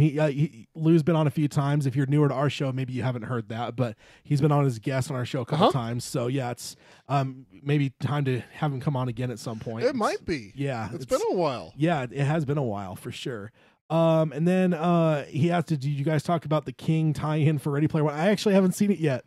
As much as Peter just hyping me up about all these movies I've seen, but I don't know how you do this. You do this every time there's a big movie release. Every year you miss 2 or 3 movies. Somehow, some way they slip through the tad cracks. What movie did you go see instead of Ready Player One last week? You went to a movie. What was it? I can't remember now. Last weekend. That was a long time ago, sir. Yeah, I can't remember. What I've been to a few movies over the last couple of weeks, but I'm blanking on what. You went and saw A Quiet Place. Yeah, A Quiet Place. Yeah. Okay. Yeah, I think that's the one. That's what it was. That's what it was. Yeah, Quiet Place, which I have to say is phenomenal. Oh, incredible. Yeah. Right? Yeah. If you're a Dark Tower fan, you're probably a Stephen King fan, you probably enjoy horror. Go see it. I mean, King has praised the movie as well. It's one of the more incredible horror movies of the last 25 years. And that's coming from a kid that I'm 32. So since age of 5, I've been watching horror movies. So I feel like I can speak with some authority there. You ready for a bombshell? Go on. My little sister liked A Quiet Place. Yeah, it's my little sister. You know my little sister. It's a great one, dude. Man, she told me that today. I could not believe it. I have to take Lydia to go see it. Yeah, dude, it's incredible. It's good. It's generally speaking, I'd say when horror movies come out, in a year, you may have 5 or 6 of them. I'd probably say, generally speaking, there's years that not even one in my opinion is like, because I look at it in longer sense. It's like, okay, which ones, if today was 1970, which of these would Tad be picking up in a movie store in 1990? And most of the time when I'm watching a movie, it's like, this wouldn't even, I don't even know the movie store would carry this movie. It's just not that, compared to some of the other stuff you have, it's just not that good. I mean, every so often there's some that throw movies at me where I'm like, oh, that was really good. I love like The Conjuring. I love the one with Ethan Hawke. I forget, is that one Sinister? There's a few out there that I enjoy, but overall it feels like there's more disappointments when it comes to horror movies. More of the times I'm walking out just going, that was absolute garbage. How can they even put that on screen? But Quiet Place is absolutely incredible. I highly recommend Quiet Place. Really good. Lou says he likes Quiet Place, best horror flick in the last 10 years. Liked it more than It. I think I would agree. Wow. Yeah, I think I would agree. I loved It too. Wow. That's not to badmouth It. That's just to say the quality movie that Quiet Place was. Maybe I need to go see a movie later with my wife. Do it, man. You won't regret it. Like, legitimately, I have never seen like a director control an audience like that. Like, I have never heard a movie theater that quiet. Like, dude, the first time I've seen it, dude, I wouldn't even eat my popcorn. We talked about this. I wouldn't eat it right. I put it in my mouth and just let it like dissolve in my mouth because I'm like, I can't chew it. It's too loud. Yeah, it's too loud because of how quiet the movie theater was. It actually made it onto the movie subreddit as a suggestion not to buy snacks or drinks. I wouldn't. For the film. Or if you do drinks, don't do ice. Ask for no ice, yeah. Yeah, don't do ice. That was so interesting. And I talked to you about it because you had seen the movie and you're like, oh yeah, dude, that's when you told me the dissolving popcorn story. And there's like a point where I was like thinking, like listening, because I don't get scared by movies. I've been watching them too long and stuff, so I look at them more like academically.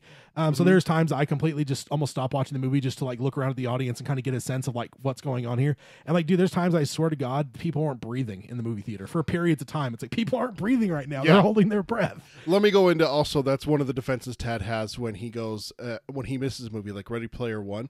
One of the reasons he doesn't go and see it now versus when it came out, he loves to see it with an audience. Yeah. Even if it puts him at risk sometimes of getting a crappy audience member or something like that, it's still the best experience. I love the shared experience. Yeah, exactly. Yeah, the shared experience is a huge thing. Which I've actually experienced the other side of things a lot, going and seeing movies when they're in their 4th or 5th or 6th week in theaters where, they're getting, like 7th or 8th in the box office and getting ready to drop out.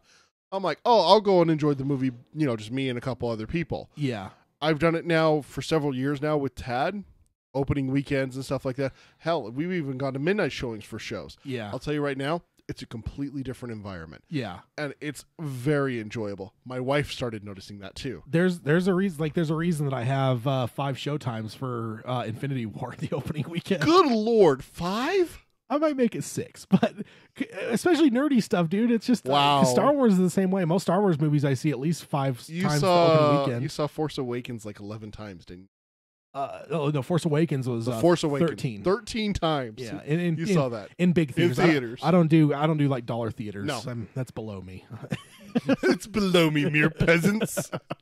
No, I just can't stand horrible theaters with bad sound equipment and sticky floors and bad seats. Lou, you have to tell me. I see your message here. Good thing I eat nibs. What are nibs? Do you have any idea what nibs are? Yeah, isn't that like the candy, the bite-sized candies? Like, I think that's I think I've seen things like where it's like, I don't know. Lou, you're gonna have to let me know in the chat. I gotta figure out what this is. But yeah, so sorry, there's another tangent for you, but no, it's definitely an incredible movie. So go check it out. Are we going to do the comic justice if we get into it, or should we just do emails? No, we have time for some comic discussions. Oh, good. I think the first conversation we had was a lot longer because I feel like we were kind of talking about the intro to the whole comic book thing. You know what I mean? Mm-hmm. Versus now, like, we're just getting into the second issue. We already know who's the creative people behind it. We know the artists. We know all that kind of stuff. We know the people that are behind it creatively, like writing and stuff. So we don't have to worry as much about that for this one. We can just talk about strictly what's on the page. And I guess for that, we can he says it's a bite-sized red licorice. Oh, okay. I know those. Yeah, I think it was something I don't think we call them that here. I think they call them Twizzler Bites. I don't know. I'm Maybe. not sure. I don't know. I don't usually go for candy. Yeah, unless I'm sneaking it in. Like, because I don't want to pay $8 for like a $1 thing of candy. So, I don't do that very often. I mostly go theater popcorn, but I busted a guy the other day. Okay, I absolutely busted him. I ended up at a Walmart near a movie theater out by my new job. I was going in to pick up a couple things on my way home. I totally busted a guy in a freaking Cinemark uniform buying those 98-cent candies at Walmart. I was like, you sons of bitches! You charged me $4.50 for that fucking box. Yeah, it is. It's the same exact things you buy like at a Walmart for $1 and stuff. Yeah. So, now, Mark's asking if the comics are going to continue beyond the sale. No, and as far as I have heard, I think the comics have been canceled. I don't think. Oh, have they? Yeah, I don't think Marvel's doing because I don't think we've seen anything new in the last year or two ish somewhere in there. Because I don't think that. I mean, I want to say we even talked about it newswise on one of our podcasts a while back. It was just one of those like that we had talked. Either it's was canceled or it's on hiatus. I don't think they're not actively putting out issues. And they haven't for a little bit now. Oh, bummer. So, yeah, we're going to hit an end to these at some point, which is unfortunate. But such is the life of comics, I guess, is nothing lasts forever. So let's go ahead and get on over to it here. I have one of the variant covers for the screen. He's a good man there, the nice Crimson King. And you got the because we have the digital omnibuses that we both look at, so we don't have the covers. But I do actually remember buying because I bought like the first 3 or 4 issues when they were coming out, and I do remember this cover actually. So, so let's go ahead and get into it then. So we open up. What do you got to start, sir? First thing off is just I kind of like that they never show Steven's face really. Yeah, they don't do much for his face. Like, you can kind of, like, okay, so if you look at this slide, I'm just going to pass it over to you. Can you even tell me if he has a mustache? With that frame, it looks like it does just because of that there, but that could easily be a shadow as well. Exactly. So, like, I love that about the artist depiction of Steven. Like, you get the important details for him, his hat, his coat, his red, is that a shirt or a scarf, his gun belts and everything like that. But you don't get details of the face. They don't focus on his face, which is really interesting to me. Yeah. I think it's it's a thing that kind of puts him on like a pedestal, maybe makes him a little bit, I don't know, like whatever.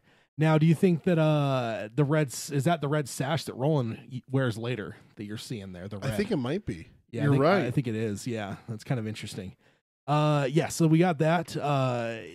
So we're basically where we left off is the door was breaking in on the brothel with Roland celebrating his victory over Court. And as book readers, we know exactly who that is and what's about to happen here. So yeah, this is great though. And you know what I love about it is with this first little bit is, to me, I always pictured Stephen Deshane as Kurt Russell from Tombstone with 20 years added to his age. Mm-hmm. It's just, I'm talking way back. This is what I've always pictured. And then, like, obviously you've come out with like Hateful Eight now, where you have Kurt Russell in that age range, and he's actually playing in a Western. So it's like, now I'm seeing what I've been picturing for ages. But like, that's what I've always pictured for Steven. And I honestly do think that what we do see of him here looks close enough for me, where I'm like, yeah, it kind of fits what I've always pictured in terms of whatever, because I think that's still a conversation to have, especially as we're introduced to different characters here, is, you know, how do they fit compared to what you always pictured? Yeah, exactly. So Steven is dead on for me, for sure. Yeah, it's awesome. I love the interaction between him and Roland here, and it's the same in the book as well. Yeah. I've known for 2 years is such a great line. Oh yeah, dude, I was just giving it one last glance over before we started, and or before you showed up even, and dude, I got chills. Like, I get chills every time I read that. That's one of those things from the Dark Tower that gets me every time. I've read it, I don't know how many times now, but yeah, every time. And now with the comics added to it too, it's just like, I don't know, it gives me chills every single time because it's a huge line. The other one that gets me is the line, and I think it's taken word for word from the book as well, as the Stephen speaking to Roland as he strikes him. I've known since you toddled that you were no genius, Roland, but I never believed that believed until yestereve that you were an idiot. To let them drive you like a cow in a chute. Gods. I don't know why, but that always struck me, because especially with where we were reading it in, you know, book 4 and everything like that, it always struck me so severely with how he's talking to his son. No one's talked to Roland like that in the series, and here just to be introduced. Except for Court. Well, it's true. That's absolutely true. It is in his flashbacks and everything like that. Yeah, I didn't think about that, but just like to see him absolutely put him like that, they played you, and to make it perfectly clear to us. I remember being so surprised at that part, and this is just so well done to see him knock him on his ass and just be like, "You idiot!" Yeah. Yeah, the art in these is incredible. I mean, I think is stunning. I also love, and I think this is taken from the book as well, the opening, on the opening frame, the foreshadowing of his roused from life's last good sleep. I believe that's from the novel as well. Yeah. And it's just, I love that because, like, we've talked about it in our book club episodes, is when it comes to Stephen King, I love because he'll load things like that. Like, that's just such a loaded statement where it's like, you know, I mean, I guess like if you're reading this and you haven't read the novels, that's at least telling you something, you know. That's a big statement. Yeah, when you stop and think about that statement, that's one of those statements that, like, you can just gloss over your first time reading through the book and see it, you know, like, oh man, like, that's his last good sleep. But like you're talking about, I'm talking comic book here. Yeah, you know, first time reading through this, you're like, oh, it's his last good sleep of his life. Wait. Yeah, he's a kid. Yeah, he's like 14 here. Yeah, he lives for potentially hundreds of years with no more good sleep. Like, yeah, holy shit, that's such gravity to that statement. Yeah, and we see that in the novels. Yeah, with there's moments with Susanna and Mia that he catches onto it because he realizes that she stopped sleeping, and it wakes him up enough to follow her and stuff. And I believe there's some other times too that he wakes up to, you know, to catch something. There's a time when Eddie wakes up. It's when they meet Oi.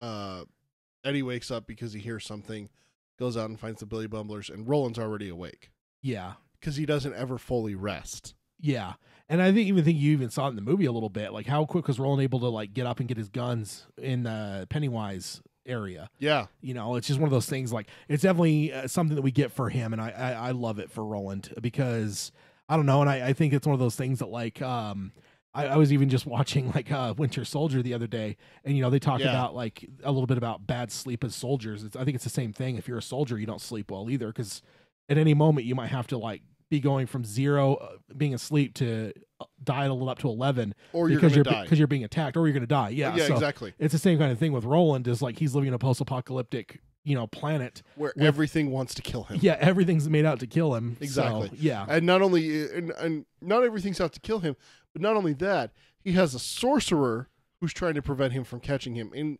like say the gunslinger or something like that, or stop him from his progress to the tower. Yeah. There's always people trying to get in his way that will also do everything in their power to make things like robots come after him and Or vampires or lobstrosities.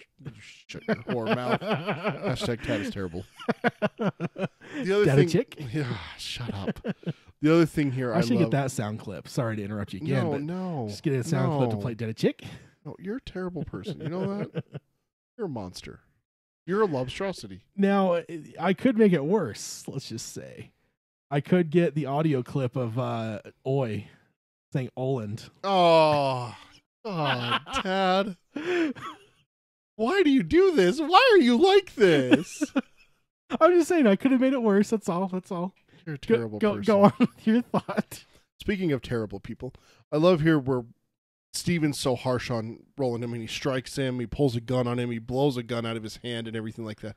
Yeah. But then here he I've known for 2 years and everything like that. And then he says, I was wrong in what I said, and I apologize. You did not forget my face, Roland. But still you were foolish. It's only by the grace of the gods and working of Ka that you have not been sent west. One more true gunslinger out of Martin and John Farson's road. If I had lost you, Roland, I should have died. Yeah. That the gravitas there for me was just it brought home how important this boy is to his dad, to the father, to Stephen. And it's something that I missed in the book. I still did. Yeah. It wasn't until I read the comic here that it brought it home. Seeing him lift Roland's chin, like visualizing it, I guess helped me a lot. Yeah. To see that was why he was so angry. And as a father, I've been there.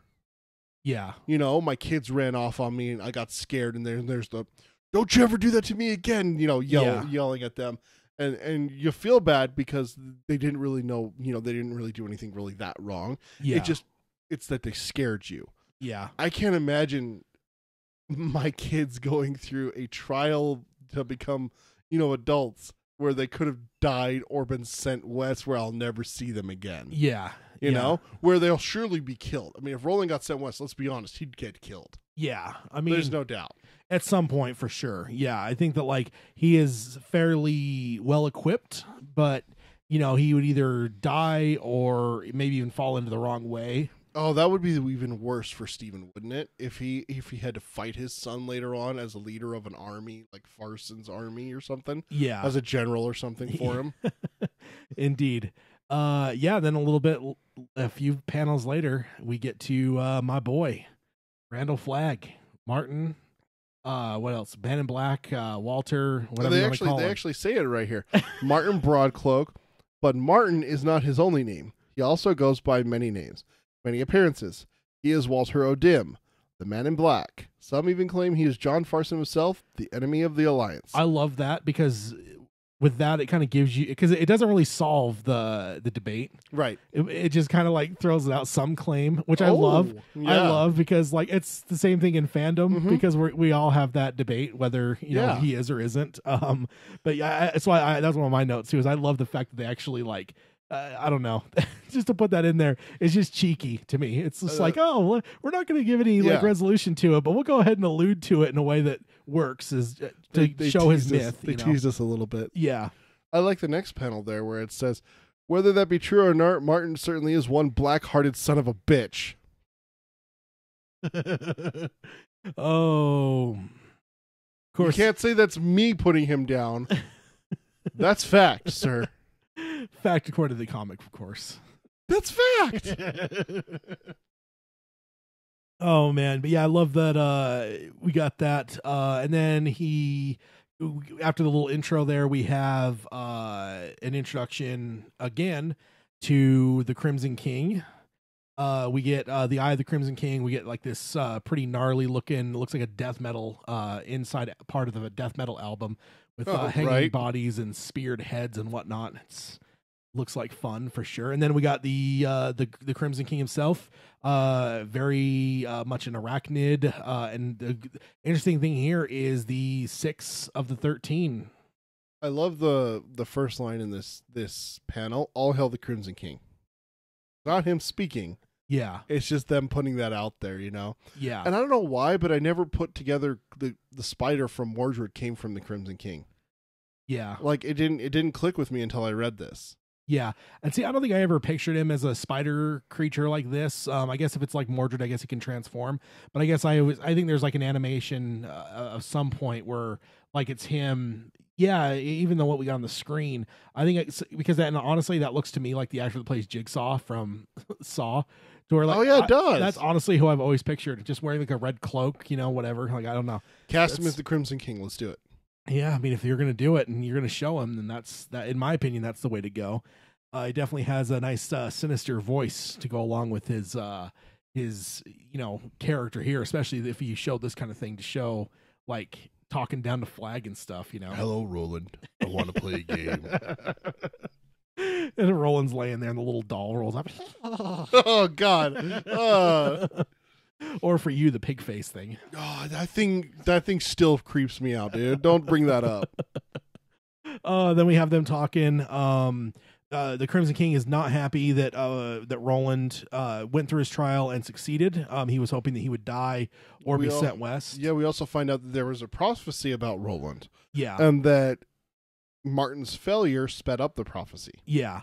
Which gets into the whole thing where it comes to anything sci-fi is the harder you try to stop something from happening, you're probably just going to cause it to happen. That's right. It's like the normal thing when it comes to storytelling for time travel or whatever else it might be, or prophecies, whatever. Yeah, and then as we get past this conversation here, we get to Flag, and then some constables show up and attempt for once to wrongfully arrest Flag. For once. I just want them to just walk into a room where a bad guy is, stop this shit where you try and arrest him and get your ass kicked, walk in and shoot the fucker in the back. Just do it. Just one time. I want it to happen. He just do the Matthew McConaughey and catch it. Fair point. So as they try to wrongfully arrest him, what do you mean wrongfully? Oh, where do you get that from? He's committed crimes against Gilead. He has to pay. Yeah, with his head. Oh man. So yeah, then he turns them into dogs, which is probably illegal. And then he kicks a dog, which is illegal. Which is probably illegal. You're like a prosecutor of Gilead that's sitting here. This is illegal to turn a guy into a dog. That's the most absurd thing I've ever heard, but I love it. Wouldn't you think that they would have laws on the books against witchcraft against their constables? Turning people into dogs or newts. He turned me into a newt. Oh, man. What the hell? Really? That's what's setting you off, is the dog thing? Well, you said that's probably illegal. It probably is.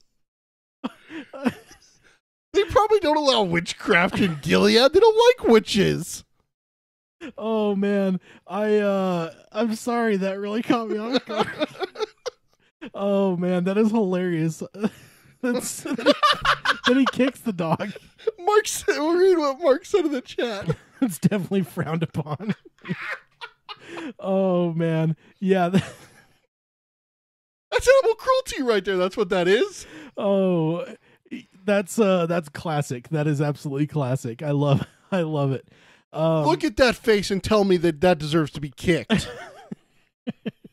You're a monster. You're focusing in on one of the dogs there, the frames of the dog. The one that says Burke. Oh man, yeah, that's great. And then he tells him to go mate with a Billy Bumbler. I mean, that's just rude. And then we get into the next scene here, and this is the wait. I love that he just draws a door with chalk or that's whatever. True. Yeah. That's because like think about that, like for the world that they live in, that's some crazy power. I mean, Roland and them, they eventually have to get Black 13 and use a existing door to go through, and have the Manny help him. Yeah. There's a lot involved. So for him to just be able to draw something on a wall and it turns into a door that takes him wherever he wants to go, that adds a lot of power to Mr. Flag.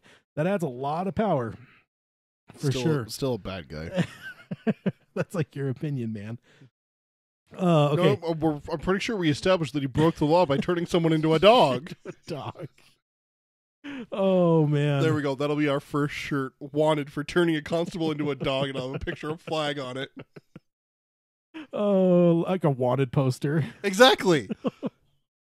Wanted in Gilead. Wanted in Gilead for witchcraft against a constable. Yeah. That would be funny. That would be really funny.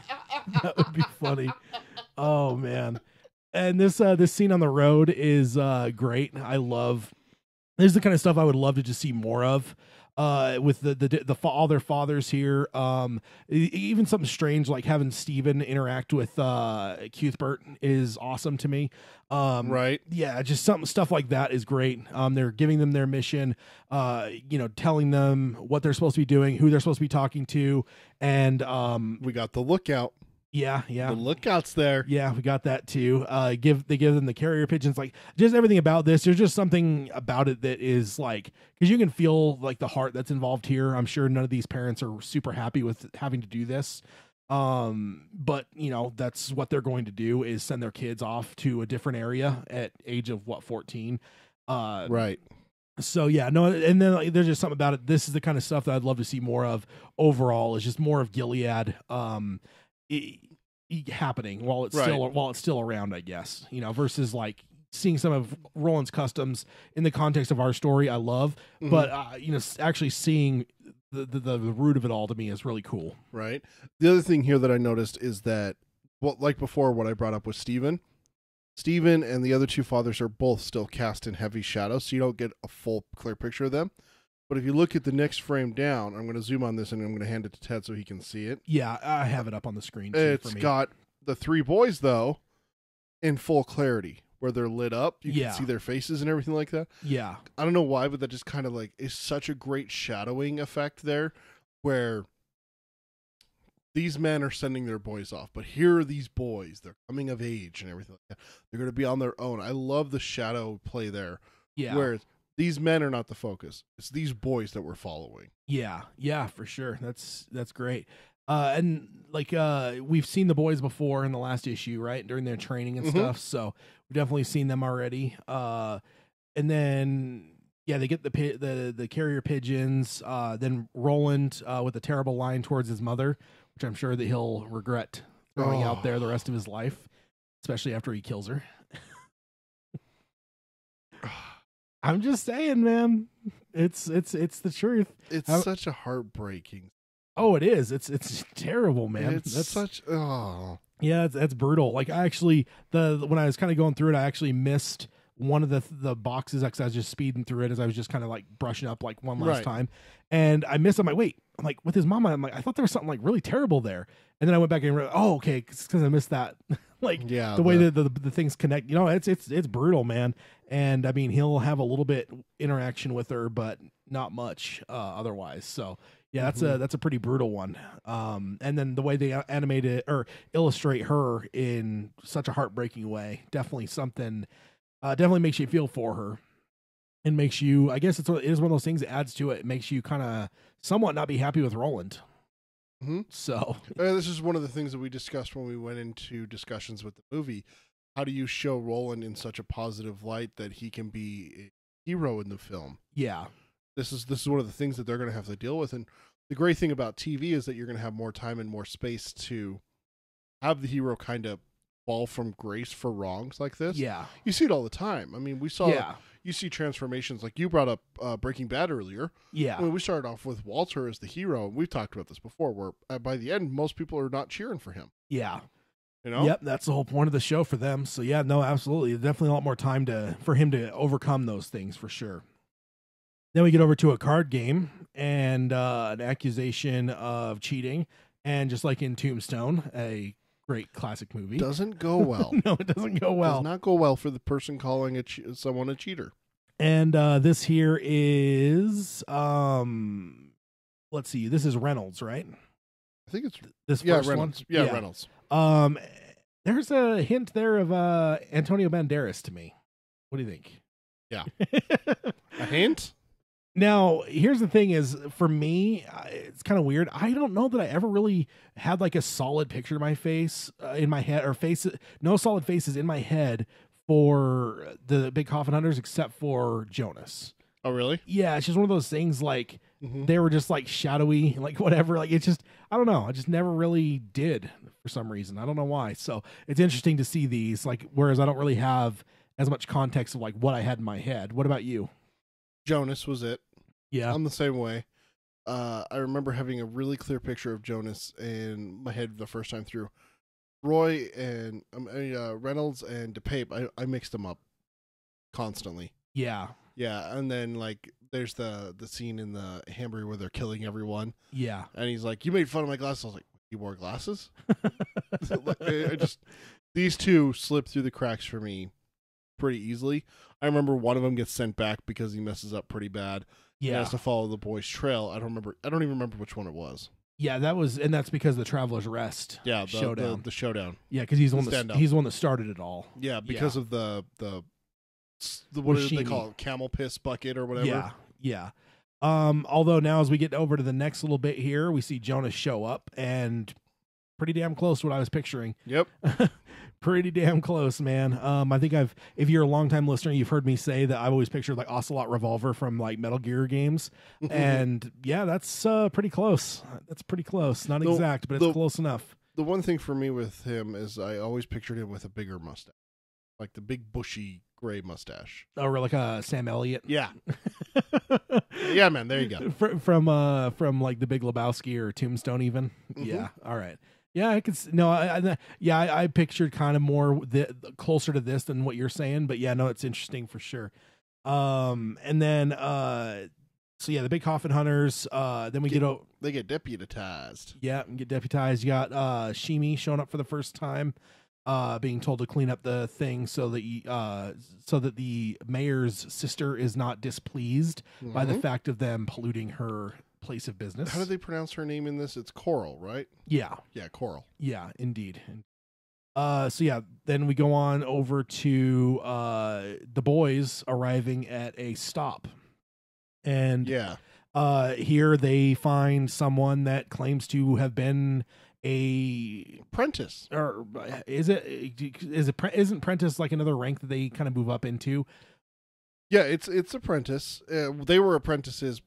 Roland is an apprentice gunslinger now. Yeah, but the other two are not. They still haven't passed their trial. So this guy wouldn't have been an apprentice even. He would have been a trainee. Well, that's what it says here. I look at ye to be gunslingers, boys, but pardon my foolish error.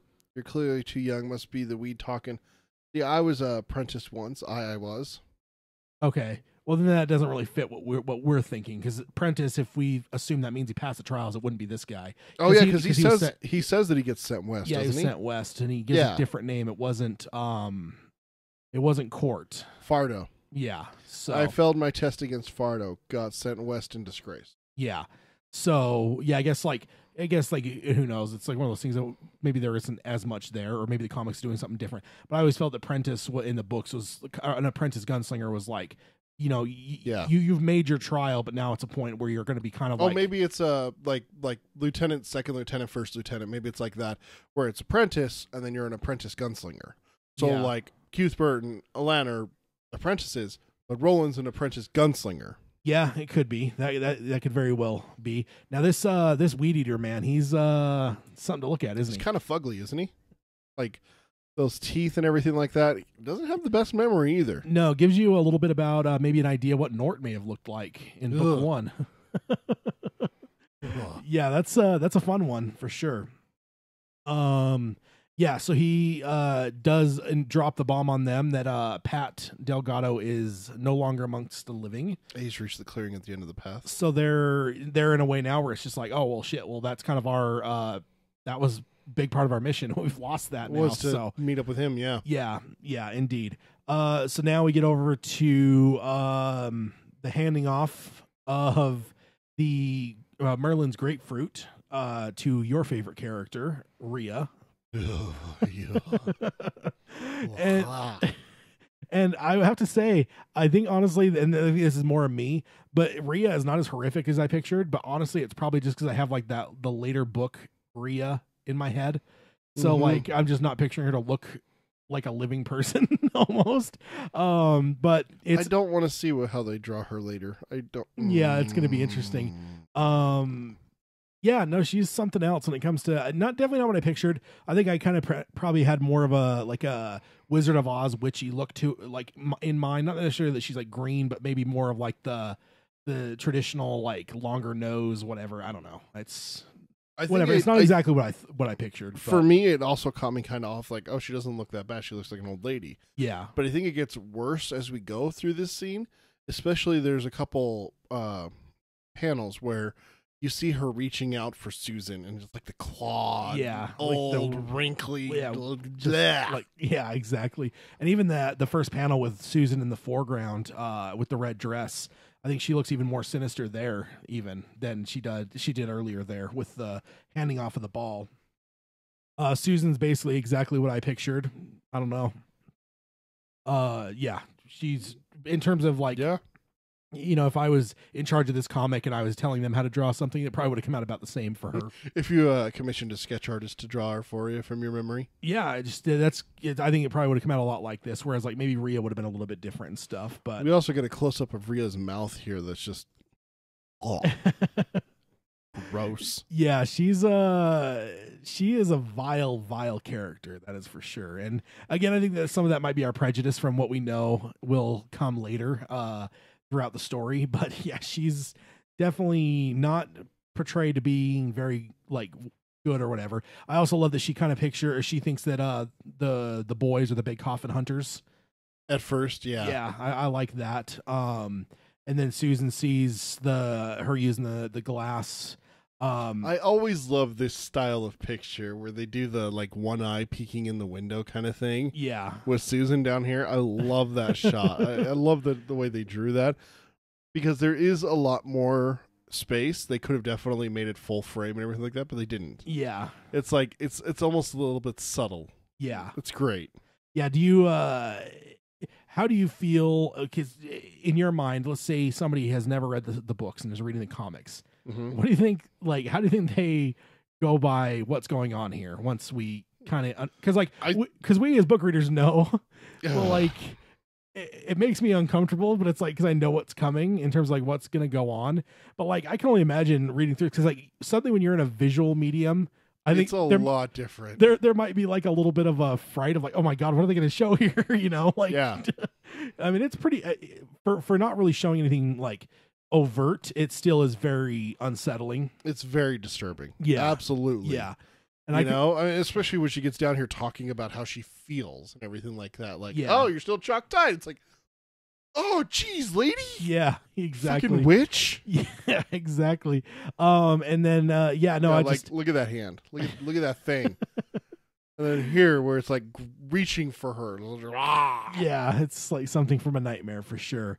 It's like a zombie. It's like a zombie or something. But I can only imagine that if someone was unaware of what the Dark Tower was, if the first issue didn't clue them in, this at least clues them into the fact that this isn't your normal story here. No, it is not. Does it feel like this is a little bit light? Like, I feel like there was a little bit more between Rhea and Susan in the books. Yeah, because there was some contentious conversation, which is what led to the hypnotizing at the end of the meeting, right? I think so. I feel like that was kind of missing in this one. Like, I don't feel like Susan really did anything wrong to her. You know? Yeah. Yeah, no, yeah, it's true because I can't even remember. Beyond being early, there was I'm blanking right now, but yeah, there's a few other things she did that kind of was off-putting to the old witch, and I think that she I think it may have even been like Rhea describing in her head, like oh, Miss Young and pretty looking down on me. Who does she think she is and everything? Well, I'm gonna put her in her place. Yeah, but it just seems like this kind of comes out of left field here. Just like, here, I'm gonna hypnotize you. Yeah. I mean, us book readers, we know where this is going. Yeah, exactly. But you kind of get a hint at it here. It talks about, like... But do we get it in the book the first time we get to this scene, or does it later that we kind of get... we know that teases that... We know that she hypnotizes her, but we don't know what happens in the hypnotizing until later. Okay. Because Roland does the bullet trick with her. Yeah. To put her under and find out why. Yeah. And it was actually then that he found... It's then when he find out about something that's pink, I think. Yeah. And that's when they decided. She talks about the color. There was a pink. Everything's pink and everything like that. Yeah, indeed.